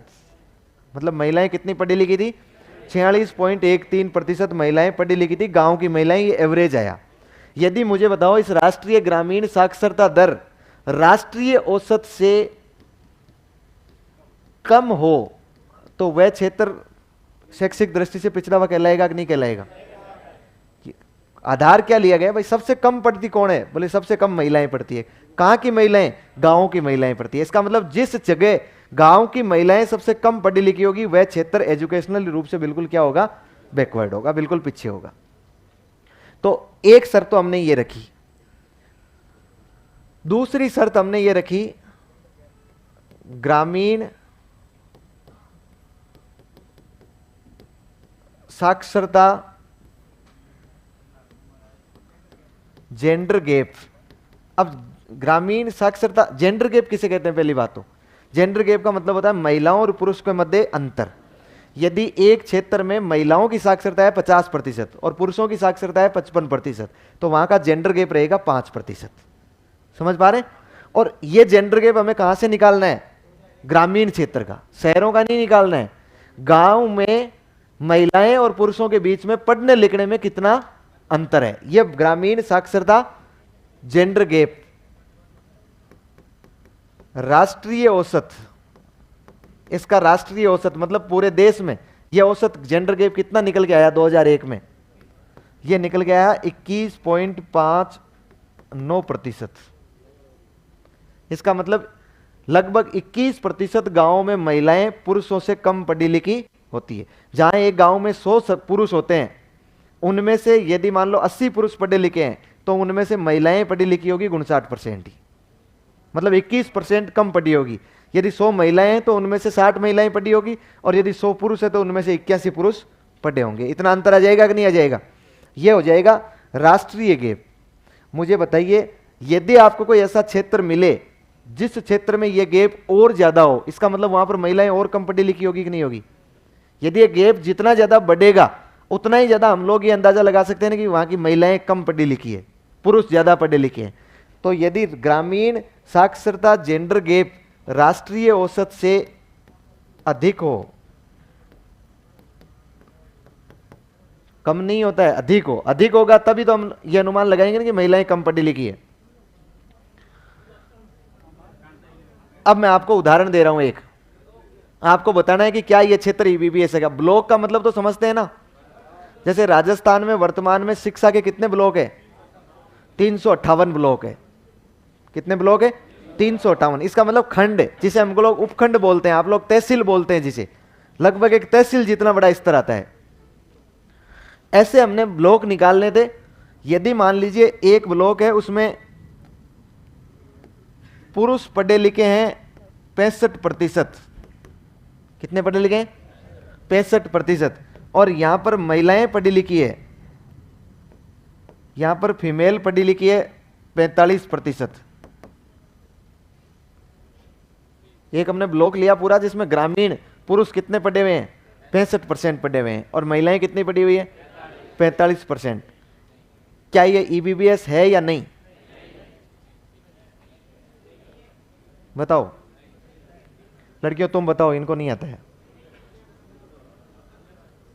ये ईबीबीएस है या नहीं है? मतलब इसको मैं शिक्षा की दृष्टि से पिछड़ा खंड कहूंगा या नहीं? यस, जो लड़कियां ये कहती है ना कि हाँ ये है, वो हाथ खड़ा करें। Very good. जो कहती है ये नहीं है, वो हाथ खड़ा करें। जो कहती है कि हमें कुछ नहीं समझ में आया, हम सिर्फ रोटी खा के जीते हैं, इसके अलावा और कोई काम नहीं है हमारा, यहाँ रोटी खा लेते हैं, वापस शाम को जाके फिर रोटी खा लेते हैं, बाकी हम ध्यान ही नहीं देते इन चीजों पर।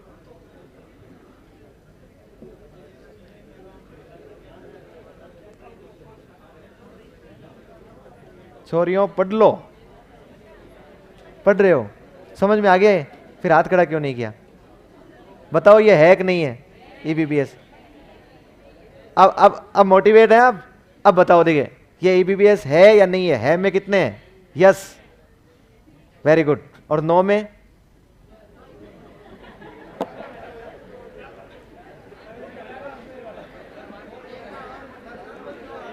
अब देखिए, आप कहते हो ना कि छोरे ज्यादा क्यों पढ़ते हैं, मास्टर क्यों बनते हैं। छोरो बताओ ईबीबीएस है कि नहीं है? में कितने लोग हैं? और नहीं है में कितने लोग हैं? अब फिर कहते हैं लैंगिक भेदभाव ज्यादा चलता है। अब करे क्या बताओ? आप लोग जागते ही नहीं रहते हो।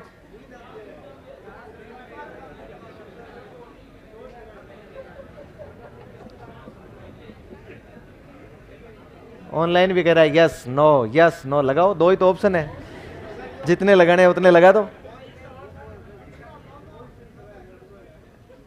क्या आपको समझ में नहीं आया? क्या समझ में नहीं आया ईबीबीएस कैसे निकालते हैं? आप एक गांव में जाकर उसकी साक्षरता तो समझते हैं ना आप लोग, मतलब कितने प्रतिशत लोग पढ़े लिखे हैं। प्रतिशत का मतलब तो समझते हैं ना, 100 में से कितने पढ़े लिखे हैं। एक गांव में जाकर देखोगे, एक गांव में 100 पुरुष है, उनमें से 65 पुरुष पढ़े हुए हैं। इसका मतलब इसे मैं कहूंगा पुरुषों की ग्रामीण साक्षरता क्या है? 65% है। उस गांव में महिलाएं जो पढ़ी है ना, वो पढ़ी है 45, 100 में से 45 पढ़ी है। तो मैं कहूंगा उनकी महिला साक्षरता कितनी है ग्रामीण क्षेत्र की? यदि ऐसा पूरा सब जगह का देख के फिर एवरेज निकाला जाए, एवरेज निकाला जाए तो वो एवरेज आता है राष्ट्रीय औसत। उस एवरेज कितना है भारत में? 46.13% गांव की महिलाएं पढ़ी लिखी है। यदि मुझे बताओ जिस क्षेत्र में अब आप जाओगे, एवरेज निकाला है हमने, तो इसका मतलब हो सकता है किसी क्षेत्र में ज्यादा है, किसी क्षेत्र में कम है। आप कम वाले क्षेत्र में जाओगे तो बताओ वो शिक्षा की दृष्टि से पिछड़ा हुआ खंड कहलाएगा कि नहीं कहलाएगा? दूसरा एक शर्त और है, एक शर्त से नहीं होगा। दूसरी शर्त यह है कि महिलाएं और पुरुषों के पढ़ने में साक्षरता दर में कितना गैप है, उसको कहते हैं ग्रामीण साक्षरता जेंडर गैप। ग्रामीण क्षेत्र में महिलाओं और पुरुषों के पढ़ने में कितना गैप है, कितने प्रतिशत महिलाएं पढ़ी है, कितने प्रतिशत पुरुष पढ़े में। इस गैप का राष्ट्रीय औसत पूरे भारत में हमने एवरेज निकाला ना, तो एवरेज निकल गया है कि पूरे भारत में ग्रामीण क्षेत्र में महिलाएं 21% कम पढ़ी लिखी है पुरुषों से 21%। यदि आपको ऐसा कोई भी क्षेत्र मिले जिसमें यह गैप 21% से ज्यादा मिले, इसका मतलब वहां की महिलाएं और भी कम पढ़ी लिखी होगी कि नहीं होगी। यदि यह गैप बराबर आ जाए तो महिलाएं और पुरुष बराबर पढ़ लेंगे, लेकिन यदि गैप जितना बढ़ा उतनी महिलाएं कम पढ़ी लिखी होगी। हमने इस आधार पर ईवीवीएस निकालना है। अब मैंने आपको कहा कि मैंने एक ब्लॉक का आपको आंकड़ा दे दिया कि वहां पर पुरुष कितने पढ़े लिखे हैं 65% और महिलाएं कितनी पढ़ी लिखी है। देखो, मेल का मतलब पुरुष होता है और फीमेल का मतलब महिला होता है। नहीं हो सके यहीं से सवाल समझ में नहीं है, हमने उल्टा सीधा रख दिया उनको। आपको हंसी क्यों आ रही है? मैं ऐसी कोई बात ही नहीं कह रहा हूं, मैं आपको बिल्कुल जीरो से समझाने का प्रयास कर रहा हूं कि ये चीज समझ में आ जाए आपको। नहीं, इसमें कोई बड़ी बात नहीं है कि अपने को पता हो कि नहीं हो। वो मैंने आपको सुनाई है ना क्लियोपेट्रा वाली कहानी, सुना तो बस, कहानियां सुनाओ तुम्हें खूब।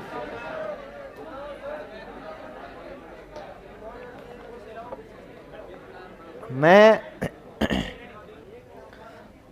देखिए, मेरा मानना यह है कि हम लोग बहुत गहराई में उतर जाए और अपने को ऊपर वाली चीजें याद ही नहीं हो। हम लोग इन शर्तों को पूरा कर रहे हैं और अपने को यह भी पता नहीं हो कि एम का मतलब क्या है, एफ का मतलब क्या है। यह पता होना जरूरी होता है। नहीं, आपको तो पता होगा, लेकिन मुझे इस बात का नहीं पता था। एक बार की बात बता रहा हूं मैं। देखो, मैं इतिहास की तैयारी किया करता था, तो मुझे इतिहास में एक रानी बहुत अच्छी लगती थी। नहीं मतलब मुझे लग नहीं सकती, मैं इंसान नहीं हूं, मेरी फीलिंग्स नहीं है क्या? हा? भाई नहीं लग सकती क्या? और रानी पढ़ रहा था, और रानी का नाम था क्लियोपेट्रा। अब जैसे आपको बताओ तो अपने नूरजहां नाम सुना है ना आपने? नहीं मिलेगी, इतने जोर से बोलने से कोई फायदा नहीं है। नूरजहां शासन में देखभाल में पूरा सहयोग करती थी, वो झरोके भी दर्शन भी दिया करती थी, वो सुंदर भी थी, वो सारी चीजें थी। इसी प्रकार से एक दुनिया में एक बहुत प्रसिद्ध रानी हुई है, दुनिया की मुझे लगता है उससे बड़ी कोई रानी हुई नहीं आज तक। उसका नाम था क्लियोपेट्रा। उसका नाम क्या था? क्लियोपेट्रा। वो एक मिस्र की रानी थी। कहां की थी? अच्छा, उसके इतिहास को जब मैंने पढ़ा तो मुझे वो रानी इतनी सुंदर लगी। ऐसा क्या था? उसकी फोटो नहीं थी, उसके केवल मैंने साहित्य को पढ़ा, उसके वर्णन को पढ़ा, तो मुझे इतनी सुंदर लगी, ऐसा लगा जैसे मुझे उससे मोहब्बत हो गई है। यार ये मतलब फिर भी नहीं बतानी है क्या? अब मुझे ऐसा लगा कि भाई मैं उससे प्रेम करने लगा हूं, और ये रानी, अब मुझे जब भी फ्री टाइम मिलता ना, फ्री टाइम मतलब जब भी मेरा थोड़ा मूड खराब होता कि यार ये सब्जेक्ट ठीक नहीं, तब मैं क्लियोपेट्रा के बारे में पढ़ने लग जाता। उस क्लियोपेट्रा के बारे में मैंने इतना पढ़ लिया, उसके बारे में मैंने इतना पढ़ा कि उससे मैंने विवाह नहीं किया, बाकी कुछ नहीं छोड़ा। बस, समझ पा रहे हैं आप लोग? और जब सवाल आया ना एग्जाम में, तो सवाल में यह पूछा क्लियोपेट्रा किस देश की रानी है। मैंने उसको बहुत गहराई में पढ़ रखा था, वहां पर मैं कंफ्यूज हो गया और फिर उसको गलत करके आया मैं। मतलब मुझे यह याद नहीं है कि क्लियोपेट्रा मिस्र की रानी है, उसकी और विशेषताएं कुछ नहीं पूछी, उसकी और गहराई कुछ नहीं पूछी, इसलिए मैंने आपको गहराई तो बता दी। और पता लगे कि आप यही समझ नहीं पा रहे हैं कि मेल और फीमेल क्या है, तो फिर यह गहराई किसी काम की नहीं है। अब मेरे ख्याल से इतना मोटिवेट करने के बाद तो ये जो लड़कियां नहीं, ये सब बताएगी। अब बताइए, क्या ये क्षेत्र ईबीबीएस होगा क्या? यस वाली हाथ खड़े करें। Very good. नो वाली लड़कियां हाथ खड़े करें, मैं कारण भी पूछूंगा।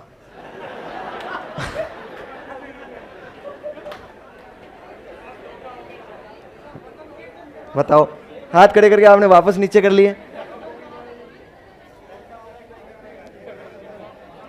अरे लड़कियों, डरना नहीं है तुम्हें, मैं तुम्हारे साथ हूं ना, क्यों घबरा रहे हो? इनसे क्या फर्क पड़ेगा?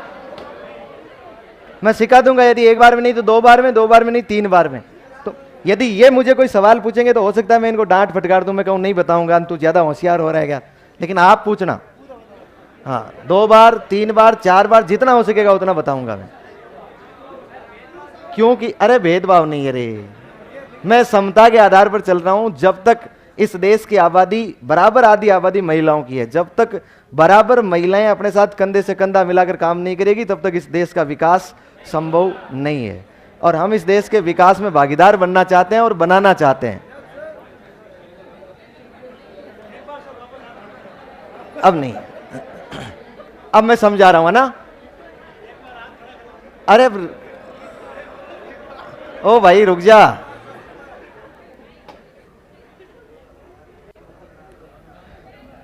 देखिए क्या हो गया। अरे हेलो, ए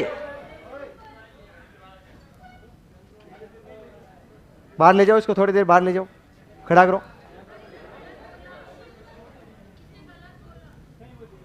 अरे सुनो, ए मेरी बहनों सुनो सुनो सुनो सुनो, शांति रखो।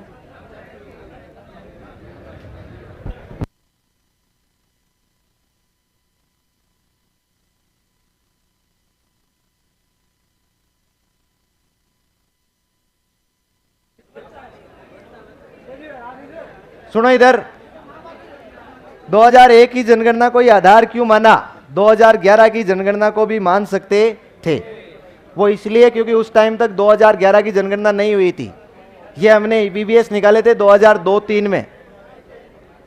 अरे सुन लो, ईबीबीएस कब निकाले थे? 2000। देखो अब आपको मैं घर की बात बताऊं, अपने आप पे कंट्रोल रखना होता है, धैर्य रखना होता है। समझ पा रहे हैं क्या आप लोग? हम कोई अलग नहीं है, हम कोई अलग नहीं है। ये आपकी बहन है, ये आपके भाई है। और यदि इसी प्रकार का सहयोग कोऑपरेशन बना के नहीं चलेंगे तो फिर संस्थाएं चल नहीं पाती है। और ना आप दुखी रहेंगे और ये भी दुखी रहेंगे और आप भी दुखी रहेंगे। एक दूसरे पर आप लोग फप्तियां कसते रहेंगे, कमेंट कसते रहेंगे, कोई लेना देना नहीं है। क्या हम अपने परिवार में, हम अपने घर परिवार में अपनी बहनों को, जहां अपनी बहन माँ बेटियां सब होती है, क्या वहां पर इसी प्रकार का व्यवहार करते हैं क्या? जिस प्रकार का व्यवहार कई बार देखने में आता है।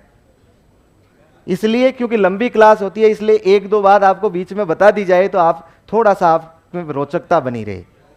क्या बनी रहे? केवल रोचकता बनी रहे, और इसके अलावा और कोई दूसरा उद्देश्य नहीं होता है हमारा।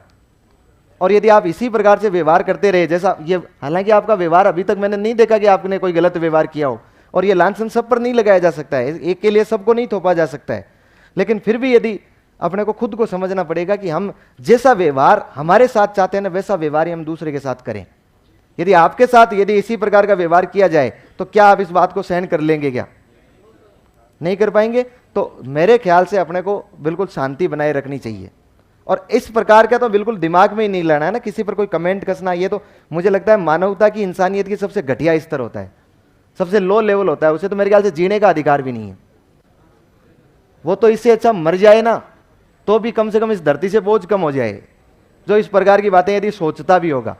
हम लोग केवल और केवल इसलिए कि आपकी रोचकता बनी रहे, आप क्लास में आपको नींद नहीं आए। समझ रहे हैं बात को? और देखें, किसी भी बात को अपने को, किसी भी एक व्यक्ति को, मैं इंडिविजुअल कह रहा हूं, किसी भी एक व्यक्ति को, किसी सामूहिक बात को इंडिविजुअल नहीं लेना होता है, पर्सनल नहीं लेना होता है। समझ पा रहे हैं ना? नहीं, मैं जो आपको कह रहा हूं ना, वो बात सब पर लागू होती है, किसी एक विशेष पर लागू नहीं होती। अब आप में से एक हाथ खड़े करके कहेगा नहीं सर मैंने तो ऐसा कुछ नहीं कहा, आपने ऐसा क्यों कहा? वो मैंने आपके लिए नहीं बताया है, वो किसके लिए बताया? जिसके लिए लागू होता है। ठीक है? अब इन्होंने पूछा है कि 2001 की जनगणना, जनसंख्या को ही जनगणना को क्यों आधार माना गया? क्योंकि हमने ईबीबीएस निकाले हैं 2002-3 में, इसलिए हमने आधार किसको मानना था? 2001 की जनगणना को मानना था, 2011 को नहीं मानना था। अब दोबारा हम लोग 2011 की जनगणना में केवल रिव्यू कर सकते हैं कि क्या वो ईबीबीएस से ऊपर आए कि नहीं आए। शिक्षा का विकास करके हम लोग क्या कर सकते हैं? केवल रिव्यू कर सकते हैं। अब मुझे बताइए, जहां पर पुरुष कितने पढ़े लिखे हैं? 65% है। महिलाएं कितनी पढ़ी लिखी है? पहली शर्त पर आ जाइए, ग्रामीण महिला साक्षरता दर, ग्रामीण महिला साक्षरता दर की राष्ट्रीय औसत है 46.13%। उससे कम है क्या? ये देखो, साक्षरता 46.1% से कम होता है कि नहीं होता है? इसका मतलब पहली शर्त तो पूरी कर रहा है ना। दूसरी शर्त, ग्रामीण साक्षरता जेंडर गैप। अब अपने को इनके बीच में निकालना है जेंडर गैप। 45 और 65 का अंतर कितना होता है? 20% होता है। जेंडर गैप राष्ट्रीय औसत से, राष्ट्रीय औसत कितना है? 21.59%। ये 21.59% से अधिक है या नहीं है? 20% ज्यादा होता है कि ये ज्यादा होता है? यदि ये 21.59% से ज्यादा होता तो ये शर्त भी पूरी होती, इसलिए ये शर्त लागू नहीं है। इसका मतलब ये क्षेत्र ईबीबीएस नहीं है, ईबीबीएस नहीं है। दूसरी शर्त, दूसरा सवाल देता हूं मैं। मेल, यदि मान लीजिए एक क्षेत्र में मेल पढ़े लिखे हैं 70% और फीमेल पढ़ी लिखी है 45%, क्या यह क्षेत्र ईबीबीएस है क्या? देखो पहली शर्त भी पूरी कर रही है और दूसरी शर्त, इनके मध्य का गैप कितना है? 25%। कितना है? 25%। तो इनके मध्य का गैप 25%, 21.59 से ज्यादा हो गया, तो ये भी है। इसका मतलब ये क्या है? ईबीबीएस है। अब देखो आपकी जानकारी के लिए बताऊं, जब हमने इस तरह से ईबीबीएस निकाले थे ना इन दो शर्तों के आधार पर, उसके आधार पर, इस 2001 की जनगणना के आधार पर पूरे भारत में 3479 ब्लॉक ऐसे थे जो ईबीबीएस थे। लगभग 3500 खंड इस प्रकार के थे जो महिला साक्षरता, ग्रामीण महिला साक्षरता की दृष्टि से बिल्कुल पिछड़े हुए थे। ध्यान रहेगा, ये इनमें से, ये जो 3479 है, इनमें से दो राज्य ऐसे हैं, एक तो था गोवा और एक था सिक्किम। कितने राज्य ऐसे हैं? दो राज्य, जिनमें एक भी ईबीबीएस नहीं था, शून्य ईबीबीएस है, गोवा और सिक्किम। क्या कारण हो सकता है इसका? क्या कारण है इसका?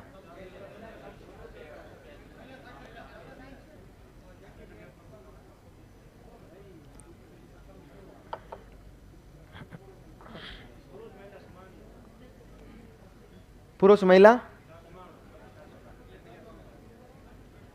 इसके देखो दो तीन कारण हैं। एक तो ज्यादा पढ़ी लिखी हैं महिलाएं, सीधा कारण तो यही है, महिलाएं ज्यादा पढ़ी लिखी है। एक कारण तो इसका यह था कि गोवा और सिक्किम में ग्रामीण क्षेत्र कम है, केवल शहरी क्षेत्र ज्यादा है। ग्रामीण क्षेत्र कम होंगे तो हमें ये कहां से निकालना है? देख लो, इसका मतलब वहां पर ईबीबीएस नहीं मिलेंगी। दूसरा यह है कि गोवा और सिक्किम में भी जो जनजातियां हैं, या गोवा में भी है, वो क्रिश्चियन ज्यादा है। क्रिश्चियन समझते हैं आप लोग? ईसाई। ईसाई कौन होते हैं? क्रिश्चियन। और क्रिश्चियन कौन होते हैं? अब समझ में आ गया मुझे। भाई एक धर्म है जैसे हिंदू, एक धर्म है जैसे मुस्लिम, इसी तरह से एक धर्म है ईसाई धर्म। दुनिया का सबसे बड़ा धर्म है ईसाई धर्म, दुनिया का सबसे पुराना, मैं कहूं दुनिया का सबसे सभ्य, दुनिया का सबसे पढ़ा लिखा धर्म कौन सा है? ईसाई धर्म है। अच्छा, ईसाई, ये जितने भी यूरोपीय कंट्री है ना, अंग्रेज जिन्हें आप लोग बोलते हैं, यूरोपीय कंट्री में जितने भी देश है, वो अधिकांश लोग, 100% लोग ईसाई है। उनका धर्म कौन सा है? ईसा मसीह का नाम सुना होगा आपने। ईसाई लोग, देखिए क्यों पढ़े लिखे हैं, इसका कारण क्या है? ईसाई हमेशा ज्यादा पढ़े लिखे होते हैं। ईसाइयों के पढ़ने लिखने के पीछे एक कारण यह होता है कि वो अपने धर्म प्रचार का तरीका होता है, सबका अपना धर्म प्रचार का तरीका होता है। जैसे भारत में हिंदू धर्म का भी अपना धर्म प्रचार करने का तरीका है, मुस्लिम धर्म का भी धर्म प्रचार करने का तरीका है। वो भी अपने धर्म प्रचार का तरीका रखते हैं और उस धर्म प्रचार के लिए अपनी जो मंडली भेजते हैं, जो दूत दूसरे देश में प्रचार करने के लिए भेजते हैं, दूसरी जगह भेजते हैं, उसको बोलते हैं ईसाई मिशनरीज। क्या बोलते हैं? जैसे हिंदू धर्म का एक प्रतिनिधि दल जाएगा तो उसमें हिंदू धर्म का प्रचार प्रसार करने का तरीका, मतलब वो नारियल ले जाएंगे, साथ में अगरबत्ती ले जाएंगे, वो फिर एक भोपा जी को ले जाएंगे, वो फिर बैठेंगे सबके बीच में, और वो फिर भोपा जी कहेगा कि सारी बातें बताएगा। ये धर्म प्रचार प्रसार करने का तरीका है। भाई अपना धर्म कैसा है? आपको याद हो तो स्वामी विवेकानंद ने भी अपने हिंदू धर्म का प्रचार प्रसार किया था, हिंदू धर्म का प्रचार प्रसार करने के लिए भेजा गया था। अपने अपने तरीके होते हैं। ईसाइयों का जो धर्म प्रचार प्रसार करने का तरीका है वो होता है किसके माध्यम से? ईसाई मिशनरीज के माध्यम से। ईसाई मिशनरीज में जो भेजते हैं ना, उसमें दो प्रकार के लोग भेजते हैं, या तो वो भेजते हैं डॉक्टर, या भेजते हैं वो टीचर। दो प्रकार के लोग बनाकर भेजते हैं। या तो उनको पहले ट्रेंड करके, किसमें, उनको बाबा जी नहीं बनाते हैं, वो बोपा जी नहीं बनाते हैं, उनको या तो बनाते हैं बहुत अच्छा डॉक्टर या फिर बहुत अच्छा टीचर, और फिर उनको दूसरे देश में भेज दिया। अब वहां पर जाके वो निःशुल्क सेवा करते हैं। अब एक गांव में आ गया एक ईसाई और एक अपनी पाठशाला खोल ली, उसमें कोई पैसा नहीं ले रहा है और बच्चों से क्या कर रहा है, वो बच्चों को पढ़ा रहा है, निःशुल्क शिक्षा दे रहा है। आप लोग उसे पूछेंगे जरूर ना कि आप पैसा ही नहीं ले रहे हो, इतनी मेहनत कर रहे हो, बच्चों को क्यों पढ़ा रहे हो? वो आपको कहेगा कि ये हमारा धर्म कहता है कि पैसे नहीं लिए जाने चाहिए, ये सेवा का काम है। तो बताइए, आप उनके धर्म को जानने का प्रयास करेंगे नहीं कि कौन सा धर्म है? आप कहेंगे आपके धर्म में इतनी अच्छाई है, इसका मतलब कितना अच्छा धर्म होगा आपका, बताइए। वो जेब में रखते हैं बाइबिल, वो बाइबिल निकाल के देते हैं, बोले इसको पढ़ो। अब आप उनकी बातों से इतने प्रेरित हो जाते हैं कि आप लोग अपने आप को किस कन्वर्जन की ओर ले जाते हैं? ईसाई कन्वर्जन। आपने ईसाइयों को बढ़ावा तो दिया ना, कन्वर्जन नहीं किया, तो कम से कम ईसाई धारा विचारधारा से प्रेरित तो हुए ना। बताओ, धर्म का प्रचार प्रसार करेंगे तो उनकी प्रचार प्रसार में बढ़ोतरी होगी कि नहीं होगी? इसी तरह से डॉक्टर चला जाएगा और डॉक्टर जाएगा और डॉक्टर निःशुल्क रूप से सेवा करेगा। हम लोग जरूर पूछेंगे उसे कि आप पैसे नहीं ले रहे हैं, सेवा कर रहे हैं, तो वो कहेंगे ये हमारा धर्म कहता है। आपको याद है मदर टेरेसा? मदर टेरेसा एक ईसाई मिशनरीज की प्रमुख थी। यहाँ ईसाई मिशनरीज के रूप में भारत में आई थी, आयरलैंड की महिला थी। उसका काम था ईसाइयों का धर्म प्रचार प्रसार करना। और वो यहाँ पर आई तो संयोग से यहाँ पर प्लेग फैला हुआ था, महामारी, कोविड। जैसे अपने कोविड फैला है ना, पेंडेमिक, वैसे 100 साल पहले जो महामारी आई थी ना, वो पेंडेमिक फैला हुआ था। और उस टाइम में महामारी के दौरान अपने को वो बहुत मतलब बदतर स्थिति थी। बदतर स्थिति ऐसे थी जैसे उस टाइम में जिसको प्लेग हो गया तो उसको घर वाले उठा के उसको कहीं दूसरी जगह डाल देते थे, और फिर सुबह शाम जाते थे और दूर से ही उसके पास खाना फेंक के आ जाते थे। यदि वो 10-15 दिन उस प्लेग से लड़ा, उस कोविड से, उस महामारी से लड़ा, और यदि जिंदा बच गया तो वापस घर आ जाता था, मर गया तो वहीं मर जाता था। कितने निर्दयी प्रकार के लोग थे। आज भी हम आपको बताओ तो कोविड-19 आया था, हमने घर में नहीं घुसने दिया था, घर वालों को स्कूल में रखा था, और खाना लकड़ी से देके आते थे स्कूल में गेट से, और बोले जिंदा बचे तो आ जाएगा, नहीं बचेगा तो मर जाएगा। और हुआ था ऐसा। उस टाइम भी ये स्थितियां थी, लेकिन इस टाइम अपने पास में सारी व्यवस्थाएं थी। उन्हें हम लोग क्वारंटाइन कर सकते थे, उन्हें हम लोग सैनिटाइज कर सकते थे, मास्क लगा सकते हैं, सारी व्यवस्थाएं थी। उस टाइम में व्यवस्थाएं नहीं थी अपने पास में, इसलिए उनको कहीं किसी दूसरी जगह, इसका मतलब जंगल में नहीं डालते थे, कोई कहीं जगह मिल गई, कोई धर्मशाला वगैरह मिल गई, उसमें डाल के आ जाते थे और वो सर्वाइव करता था खुद। लेकिन उस टाइम में मदर टेरेसा एक अच्छी डॉक्टर थी, उसे पता था कि सैनिटाइजर करना क्या होता है, क्वारंटाइन करना क्या होता है, मास्क क्या होता है, वायरस कैसे फैलता है, पीपी किट क्या होता है। वो उस टाइम में सारे प्रयोग करते हुए जो भी लोग जो प्लेग के दौरान घर से बाहर फेंके गए थे, छोड़े गए थे, उन धर्मशालाओं में छोड़े गए थे, उनकी वो सेवा करती थी। उन्हें जाकर वो समय समय पर दवाई देती थी, उन्हें इस कोविड से, इस महामारी से बचने के लिए वो उपाय किया करती थी। इसलिए वो इतनी प्रसिद्ध हो गई कि उसको हमने मदर टेरेसा का मदर की संज्ञा दे दी थी। किसकी संज्ञा दे दी थी? मदर की। मतलब उसको आज भी हम लोग चिकित्सा के क्षेत्र में बहुत आगे मानते हैं। वो मदर टेरेसा वास्तव में एक ईसाई मिशनरी लेकर आई थी। उसका कार्य था प्रचार प्रसार करना और सेवा करना। इसी तरह से ईसाई कहीं भी होगा ना, वो ईसाई या तो आपको अच्छा टीचर मिलेगा या अच्छा डॉक्टर मिलेगा। आप सोच के देखिए, साउथ में केरला में सबसे ज्यादा ईसाई है। केरला की साक्षरता देखिए आप लोग कितनी है, सबसे ज्यादा एक नहीं है भारत में। आज से 10 साल पहले तक अपने यहाँ आसपास में जो भी नर्स घूमती थी ना, वो कहाँ की हुआ करती थी? केरला की हुआ करती थी, क्योंकि वो डॉक्टर और टीचर के मामले में आ गया। राजस्थान में आज भी, राजस्थान की, भारत की बात नहीं कर रहा हूं, राजस्थान के यदि 10 टॉप प्राइवेट स्कूल की बात की जाए तो वो ईसाइयों के स्कूल है। जैसे Saint Thomas, Saint Paul, Saint Xavier. ये सेंट का मतलब संत होता है। सेंट का मतलब क्या होता है? संत। उनको सेंट तो हम लोग SANT, संत जो होता है ना, वो संत अपना जो बाबा जी होता है ना, उसकी तरह उन्हीं के धर्म में वो बाबा होता है, उसको हम लोग क्या बोलते हैं? सेंट। और वो बाबा जियों के, बड़े बड़े बाबाओं के नाम है, वो धर्म प्रचारकों के नाम है। सेंट जेवियर, थॉमस, पॉल्स, ये स्कूलें मिलती है। और एक अच्छा टीचर होता है ना, आज भी हम लोग इंग्लिश के टीचर को प्रिपेयर करते हैं तो वो ईसाइयों के टीचर को करते हैं। उसको हम नॉर्थ ईस्ट से बुलाते हैं, आपको बताओ तो। और नॉर्थ ईस्ट में ईसाई है और उनका काम है टीचिंग करवाना। तो मैं ये कह रहा हूं कि गोवा और सिक्किम में एक भी EBBS नहीं है भारत में। कारण ये कि वहां पर ईसाई जनसंख्या ज्यादा है और वहां पर ग्रामीण जनसंख्या कम है। यदि इस 3479 की बात करें, यदि इस 3479 में हमें तो बात किसकी करनी है? केवल राजस्थान की करनी है। राजस्थान में इनमें से 186 ब्लॉक निकल कर आए सामने। कितने आए? अब आप सोच के देखें, 2001-2 की बात कर रहा हूं, उस टाइम में राजस्थान में ब्लॉक ही 200 के आसपास थे पूरे, उनमें से 186 कैसे निकल गए? शिक्षा की दृष्टि से पिछड़े। तो हम शिक्षा में कहां हो सकते हैं, आप अनुमान लगाया जा सकता है शिक्षा की क्या हालात हो सकती है हमारी। लेकिन इनमें भी 2 जिले ऐसे हैं अपने जिनमें एक भी नहीं है, सीकर व झुंझुनू। सीकर व झुंझुनू में क्या है? शून्य है। बताओ, आपको यदि भारत में शिक्षा का विकास करना है, इन खंडों को पिछड़े खंड से लेकर उत्थान तक लेकर आना है, तो आपको विशेष रूप से बालिका शिक्षा पर ध्यान देना पड़ेगा कि नहीं पड़ेगा? विशेष रूप से बालिका शिक्षा को बढ़ावा देंगे तब जाके ये ईबीबीएस आगे उभर पाएंगे कि नहीं उभर पाएंगे। भारत सरकार ने बैक टू बैक इन ये जो शैक्षिक दृष्टि से पिछड़े खंड है इनका विकास करने के लिए, शैक्षिक उत्थान करने के लिए इनमें 3 योजनाएं चलाई राष्ट्रीय स्तर पर, जिसमें से एक योजना का नाम था केजीबीवी, कस्तूरबा गांधी बालिका विद्यालय। एक योजना का नाम है शारदे बालिका छात्रावास, शारदे बालिका छात्रावास। एक योजना का नाम है model school, Swami Vivekananda model school, यदि आपने नाम सुने तो। ये योजनाएं चली। ये योजना चली थी 2000, कब चली थी? 4-5 में। ये योजना चली शारदे बालिका छात्रावास 2009 में, मॉडल स्कूल चले 2008 में। इसका मतलब ये हुआ कि हम लोग भारतीय राष्ट्रीय स्तर पर यह प्रयास कर रहे हैं कि बालिका शिक्षा को क्या करते हैं? बढ़ावा दें। और ये जो योजनाएं चली ना, ये आज भी चल रही है और इन्हें चलाने का काम कर रहा है समसा। कौन चला रहा है? समसा। तो मैं अब आपको पढ़ाने वाला हूं ये योजनाएं, आपको वहां पर बताना नहीं पड़ेगी ये योजनाएं क्यों चलाई गई है, इसका उद्देश्य क्या है, इसलिए मैंने आपको बताया ये ईबीबीएस। ध्यान रहेगा। तो कहीं नीचे इसके कोष्टक में लिख लें या साइड में लिख लें, मतलब एक कोष्टक बॉक्स बनाएं और उसमें लिखे ये भी जाने, और फिर इस ईबीबीएस को लिख लें।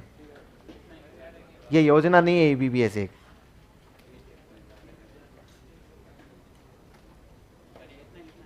हाँ, इतना सा लिख लो। ईबीबीएस में शायद ये लिख लो ना, शैक्षिक दृष्टि से पिछड़े खंड, और इतना सा लिख लो तो भी चल जाएगा। आपसे शायद ये नहीं पूछे जाएंगे, फिर भी लिख लो आप, क्योंकि एक बार सवाल यहां से भी पूछा गया है कि कस्तूरबा गांधी बालिका आवासीय विद्यालय निम्न में से किस क्षेत्र में खोले गए। ऑप्शन में उसमें जो सही था ना वो ये था कि जहां पर ग्रामीण महिला साक्षरता दर 46.13% से कम है। क्या? अभी अभी चर्चा करेंगे। अभी तो हमने केवल और केवल आपको हिंट दिया कि ये केजीबीवी है। इस केजीबीवी पर पूरा अध्ययन करेंगे हम लोग।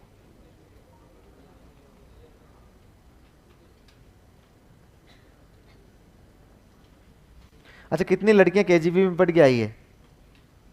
हाँ, तभी थोड़ा थोड़ा नॉलेज है ना। कितनी लड़कियां शारदे बालिका छात्रावास में रही है?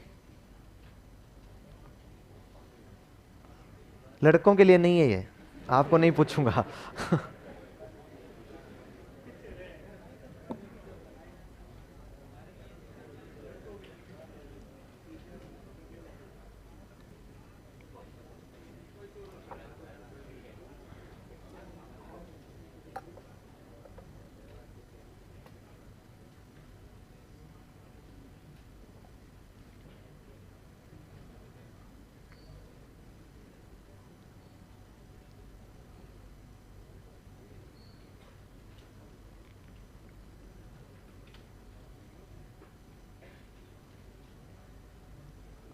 लिख लिया क्या?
जब जब जरूरत पड़ी तब निकालते गए हम।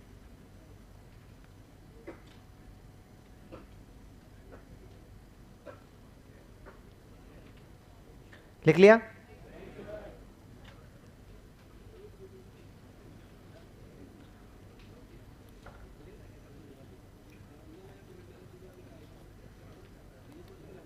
ये नहीं लिखना है केजीबीबी सारदे वाली कार, ये नहीं लिखना है।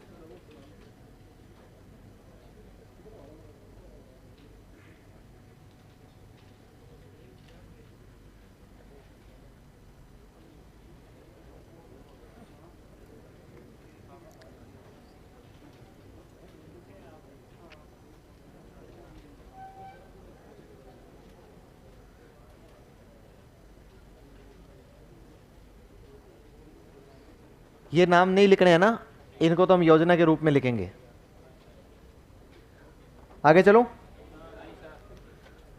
अपनी जो अगली योजना है ना, जैसे हमने समसा के तहत योजनाएं चला रहे हैं ना अलग अलग, वैसे अगली योजना का नाम लिखो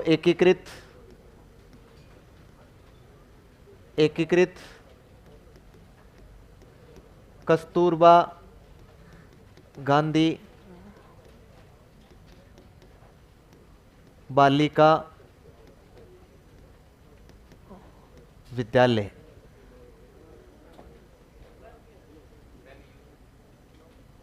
योजना लिखना है कस्तूरबा गांधी बालिका विद्यालय। हाँ मतलब पहली हो गई, भले आप तो सिंबल लगा के लिख लिया, पहली दूसरी से कोई मतलब नहीं है यहाँ। मतलब हम लोग योजनाएं पढ़ेंगे लगभग 20-30, जब हम 20-30 योजनाएं पढ़ेंगे तो वो अलग अलग क्षेत्रों की आएगी, जरूरी नहीं है इसकी भी है।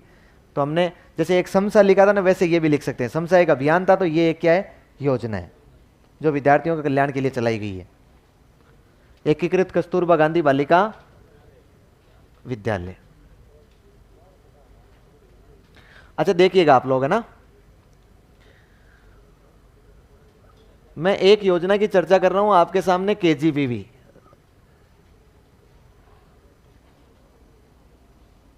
केजीबीवी है ना। एक मैं आपके सामने योजना की चर्चा कर रहा हूं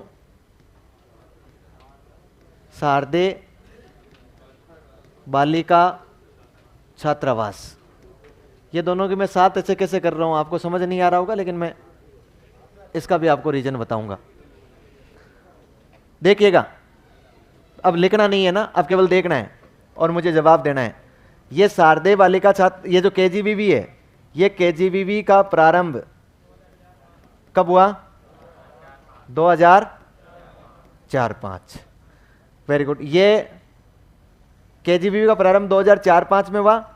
ये कौन सी क्लास से कौन सी क्लास तक के लिए चलती है? 1 से 8, 1 से 12। कस्तूरबा गांधी वाली बताओ भैया, मैं केजीबीवी वाली बताओ। ये चलती है 6 से 8। 2004-05 में हमने शुरू की। अच्छा देखिए, ये जो केजीबीवी थे 6 से 8, ये केजीबीवी जो 6 से 8 खोले गए 2004-05 में, इसको 1 अप्रैल 2007 से हमने एसएसए को दे दिया। इसका मतलब इसका जो संचालन था, ये प्रारंभिक शिक्षा का है, इसलिए संचालन किसके द्वारा किया गया? एसएसए द्वारा, सर्व शिक्षा अभियान द्वारा किया गया। ये राजस्थान में कितने खोलने थे? देखो भारत में तो खोलने थे 3479, मतलब प्रत्येक एक ईबीबीएस में हमने एक केजीबीवी खोलना था। राजस्थान में कितने खोलने थे? 186। बताओ हमने कितने खोल लिए हैं? राजस्थान में पूरे केजीबीवी कितने हैं? तो देखिए राजस्थान में हमने केजीबीवी खोल लिए हैं 200। अब आप कहोगे कि वो 200 कौन है? जैसे पिछले दिनों पूछा गया क्या सीकर जिले में केजीबीवी है क्या? क्योंकि ईबीबीएस तो नहीं है ना सीकर। हमने 186 तो उन ब्लॉक में खोल दिए जो ब्लॉक बैकवर्ड थे। इसके अलावा शहरी क्षेत्र में भी तो महिलाओं की साक्षरता कम हो सकती है ना। केवल एक जगह हो सकती है जहां पर माइनॉरिटी ज्यादा रहती है, अल्पसंख्यक ज्यादा रहते हैं। मतलब आपको बताओ तो अल्पसंख्यक में हम सामान्यतः किसको गिनते हैं? मुस्लिम संप्रदाय को गिनते हैं। और आपको बताओ जहां मुस्लिम ज्यादा रहते हैं, मुसलमानों में महिला शिक्षा का हमेशा पता नहीं रहा है। महिला शिक्षा के लेकर इतने अच्छे प्रयास नहीं किए गए। भाई वैसे भी साक्षरता में ही कमी रही है, तो फिर महिला शिक्षा में तो रहना ही रहना है। इसलिए जहां पर अल्पसंख्यक ज्यादा रहते थे हमने शहर लिए से, वहां शहर में जहां माइनॉरिटी ज्यादा रह रही थी उसमें हमने देखा यदि जिस शहर के एक कैचमेंट एरिया में यदि 20% से ज्यादा आबादी माइनॉरिटीज की है, अल्पसंख्यक की है, तो उस जगह हमने एक केजीबीवी स्थापित कर दिया। ऐसे हमने शहरों में जब ब्लॉक ढूंढे तो ऐसे 14 ब्लॉक मिले हमें। कितने ब्लॉक मिले? इसका मतलब 186 तो हमने गांवों में खोल रखे हैं और 14 कहां खोल रखे हैं? शहरी क्षेत्रों में खोल रखे हैं। ध्यान रह जाएगा। ये किसकी चर्चा कर रहा हूं मैं? केजीबीवी की चर्चा कर रहा हूं। 4 बात याद रह जाएगी इसकी। शारदे बालिका छात्रावास का प्रारंभ कब हुआ? बता सकते हैं? 2009 में। कब हुआ? कौन सी कक्षा के लिए? 9 से 12 के लिए। और संचालन इसका कौन करता था? रमसा, राष्ट्रीय माध्यमिक शिक्षा अभियान के तहत चलता था। कितने खोलने थे? 186 खोलने थे। कितने खोलने थे? 186 ईबीबीएस में खोलने थे ना। क्यों खोले गए ये बताता हूं मैं आपको। आपने 6 से 8 तक बालिकाओं को यहां पढ़ाया। अब उन बालिकाओं के लिए आगे व्यवस्था करने के लिए हमने स्कूल की व्यवस्था तो नहीं कर पाए, लेकिन उनके लिए हम सरकारी एक निःशुल्क छात्रावास की सुविधा कर सकते हैं। और वो छात्रावास, उसमें कौन पढ़ेगी, कौन रहेगी उसमें?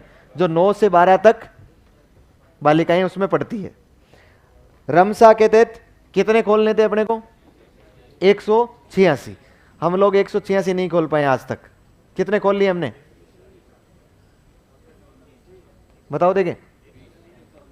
119 हमने पिछले सेशन तक खोल लिए थे ना। उससे पिछले सेशन में हमने वार्षिक प्रतिवेदन रिपोर्ट में उसको बढ़ाकर अब वर्तमान में हमने खोल लिए 128। कितने कर लिए? 128। देखो अब आपकी जानकारी के लिए 1-2 बातें मैं और बताऊं। ये केजीबीवी वास्तव में क्यों खोले गए, क्यों? ये तो आप समझ गए कि ईबीबीएस में अपने को बालिका शिक्षा को बढ़ावा देना था, लेकिन ईबीबीएस में हम लोग बालिका शिक्षा को बढ़ावा सामान्य स्कूल में भी तो दे सकते हैं ना भाई। केजीबीवी खोलने की कहां जरूरत थी? सरकारी स्कूल में भी।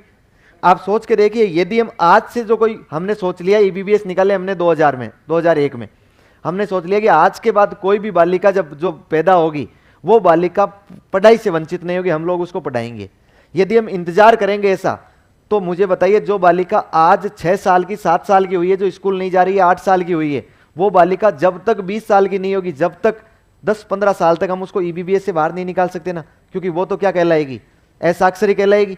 इसलिए हमें ये तो प्रयास करना ही था कि आज के बाद जो बालिकाएं पैदा हो रही है वो तो सबकी सब पढ़े। इसके अलावा वो बालिकाएं जो अधिक उम्र की हो चुकी है, जो 10 से 15 साल के बीच की हो चुकी है, उन बालिकाओं को भी हम शिक्षा दें, उन्हें भी शिक्षा के अधिकारों से वंचित नहीं करें।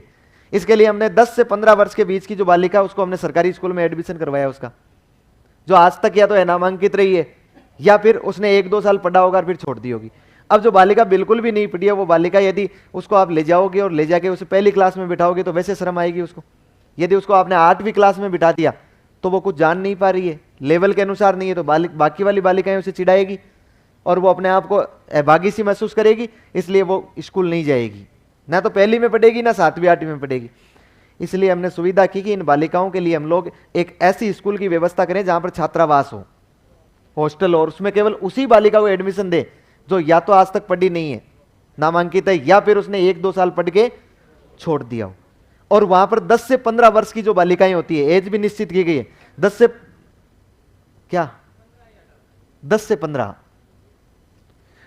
15 वर्ष की जो बालिका होती है उसको 6 से 8 तक एडमिशन दिया जाता है। कहां तक दिया जाता है? 6 से 8 के बीच में एडमिशन दिया जाएगा जो 10 से 15 वर्ष के बीच की है। लेकिन शर्त क्या रहेगी? अनामांकित होनी चाहिए और ड्रॉप आउट होनी चाहिए। उसमें भी हमने आरक्षण रखा, उसमें भी 75% बालिकाएं वो होनी चाहिए जो बीपीएल की हो, जो बिलो पॉवर्टी लाइन से नीचे की हो। यदि वो नहीं मिल रही है तो हम लोग उसको आरक्षण रखा है, यदि वो नहीं मिल रही है तो ब्लॉक की वो बालिकाएं जो नामांकित और ड्रॉप आउट है किसी भी कैटेगरी के, उस बालिका को उसमें हम लोग क्या दे देंगे? एडमिशन दे देंगे।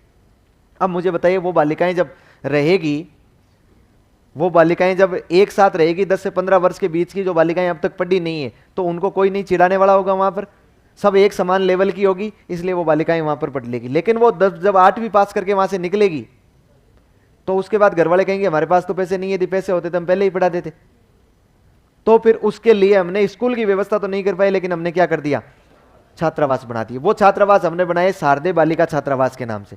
उसमें 9 से 12 तक पढ़ने वाली कोई भी सरकारी स्कूल की बालिका रह सकती है, लेकिन प्राथमिकता उसको दी गई जो केजीबीवी से 8वीं पास करके आई है।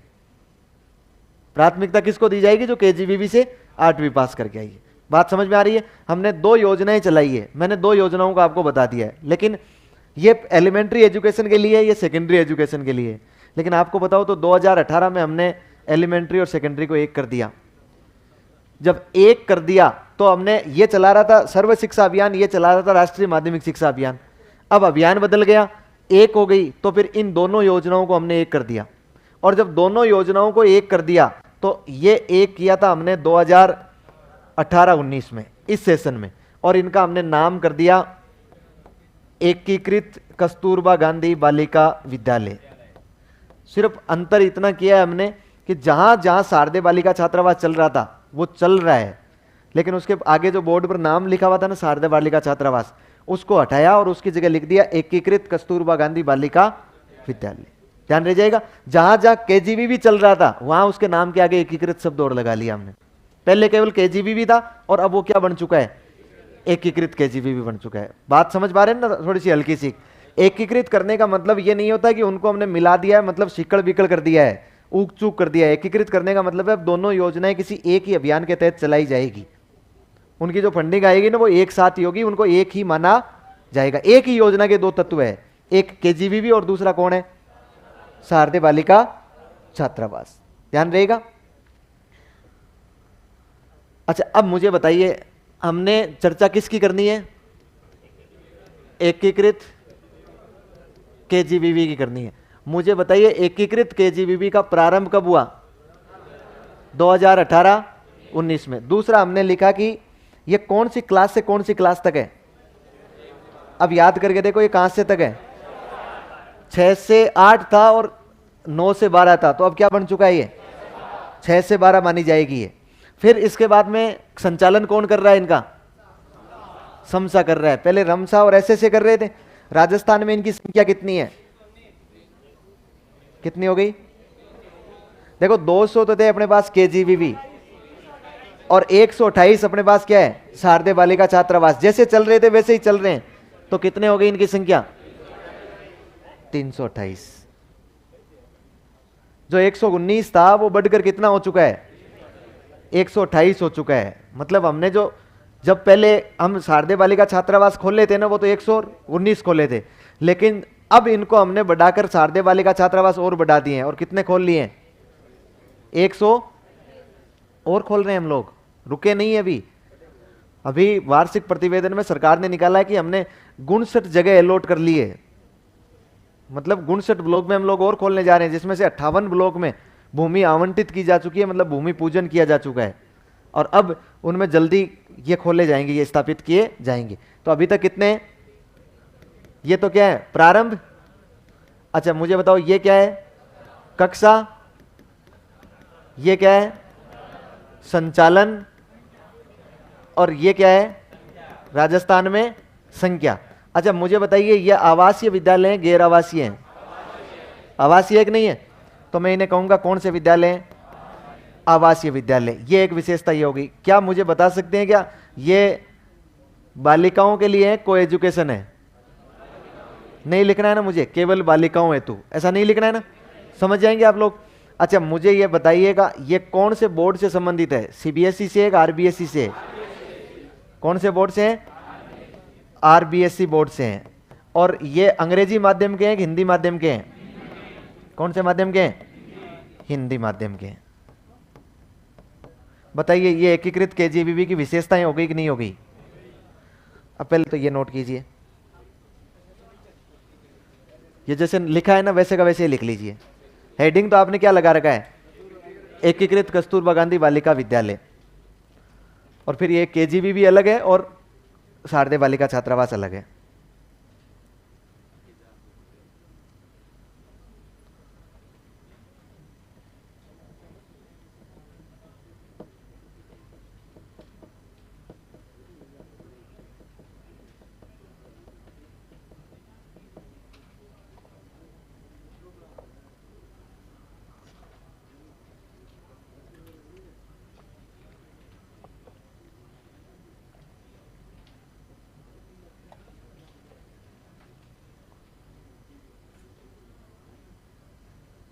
ये कह रहे हैं लेकिन सर गांव में इनमें बालिका आती तो कोई नहीं है, क्यों नहीं आती है?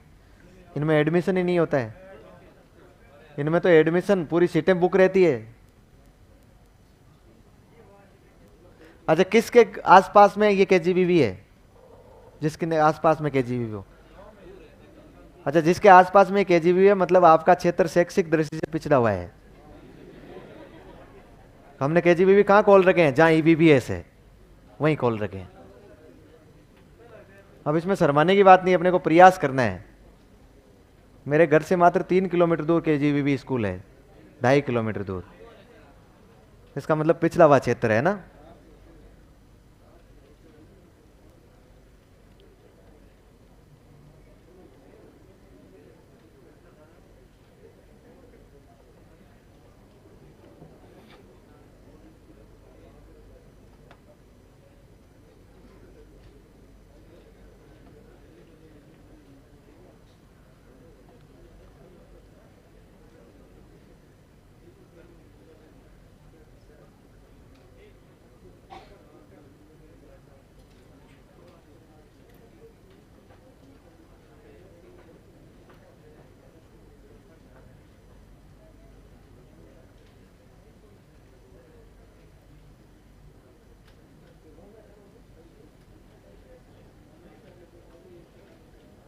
लिख लिया क्या?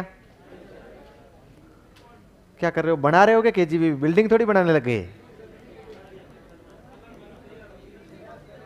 हाँ,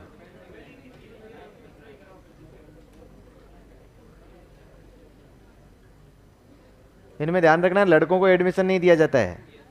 इसमें एडमिशन, इसमें जो पढ़ाने वाला स्टाफ भी होता है वो भी केवल महिलाएं होती है। लड़कों को इसके इर्द गिर्द ही नहीं घूमने दिया जाता है। उनको, बालिकाओं को आत्मरक्षा प्रशिक्षण का शिविर लगाते हैं। किसने कहा? गेस्ट फैकल्टी के रूप में, व्यवहार के रूप में लगे हुए नहीं है। जैसे जिस पीओ क्षेत्र के अंडर में आती है ना, अब उस स्कूल में स्टाफ नहीं है तो फिर पीओ बेचारा क्या करेगा? उसको उन बच्चियों को पढ़ाना तो है, इसलिए वो कोई भी जेंट्स टीचर होगा, अब उसके स्टाफ में लेडीज टीचर नहीं है तो वो उस जेंट्स टीचर को कहेगा कि तू 2 क्लास उसके जीबीबी स्कूल में लेकर आया कर। तो ये केवल व्यवहार में होता है। हो गया? अब इन दोनों को मिला देना है। कब मिलाओगे? 2018-19 में। और नीचे लिख दोगे एकीकृत केजीबीवी, लिख दिया। और फिर इसके नीचे ये विशेषताएं लिख दोगे। इनके विद्यालय भी अलग होते हैं, अभी बताऊंगा मैं, आप ये लिखो तो सही।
लिख लिया? बंद नहीं करना है। यदि मुझे रजिस्टर बंद करते हुए दिखाई दिए तो मैं जरूर लिखवाऊंगा, चाहे एक लाइन व्यर्थ की लिखवाऊं, है ना? खुला है ना? हाँ, जब तक मैं नहीं कहूं रजिस्टर बंद नहीं करना है। आपको ये मैं लक्षण बता रहा हूं क्योंकि आप भी कल को टीचर बनने वाले हैं। तो एक क्लास पर प्रभावशाली नियंत्रण होना चाहिए आपका, कि आपके बिना कहे यदि रजिस्टर बंद कर दिया तो जरूर कुछ ना कुछ लिखवाओ। ये हो गया? नहीं, भागना नहीं है, अभी टाइम है। इनकी विशेषताएं समझा देता हूं मैं, है यार। वो मैनेजमेंट से बात करें जिज्ञासा पत्र के बारे में। अरे कोई नहीं यार, धैर्य बनाए रखो रे, दुनिया में बहुत आगे चलना जाना है यार। दे दिया करो आप तो। अच्छा सुने आप लोग, हमने केजीबीवी की बात की है ना, अभी पूरी नहीं हुई है। एक लाइन लिखो इसमें, लिखो एकीकृत केजीबीवी में, लिखो वर्तमान में। एकीकृत केजीबीवी की एक विशेषता लिख रहे हैं ना, वर्तमान में एकीकृत केजीबीवी के, वर्तमान में एकीकृत केजीबीवी के 4 मॉडल संचालित है। वर्तमान में एकीकृत केजीबीवी के 4 मॉडल संचालित है।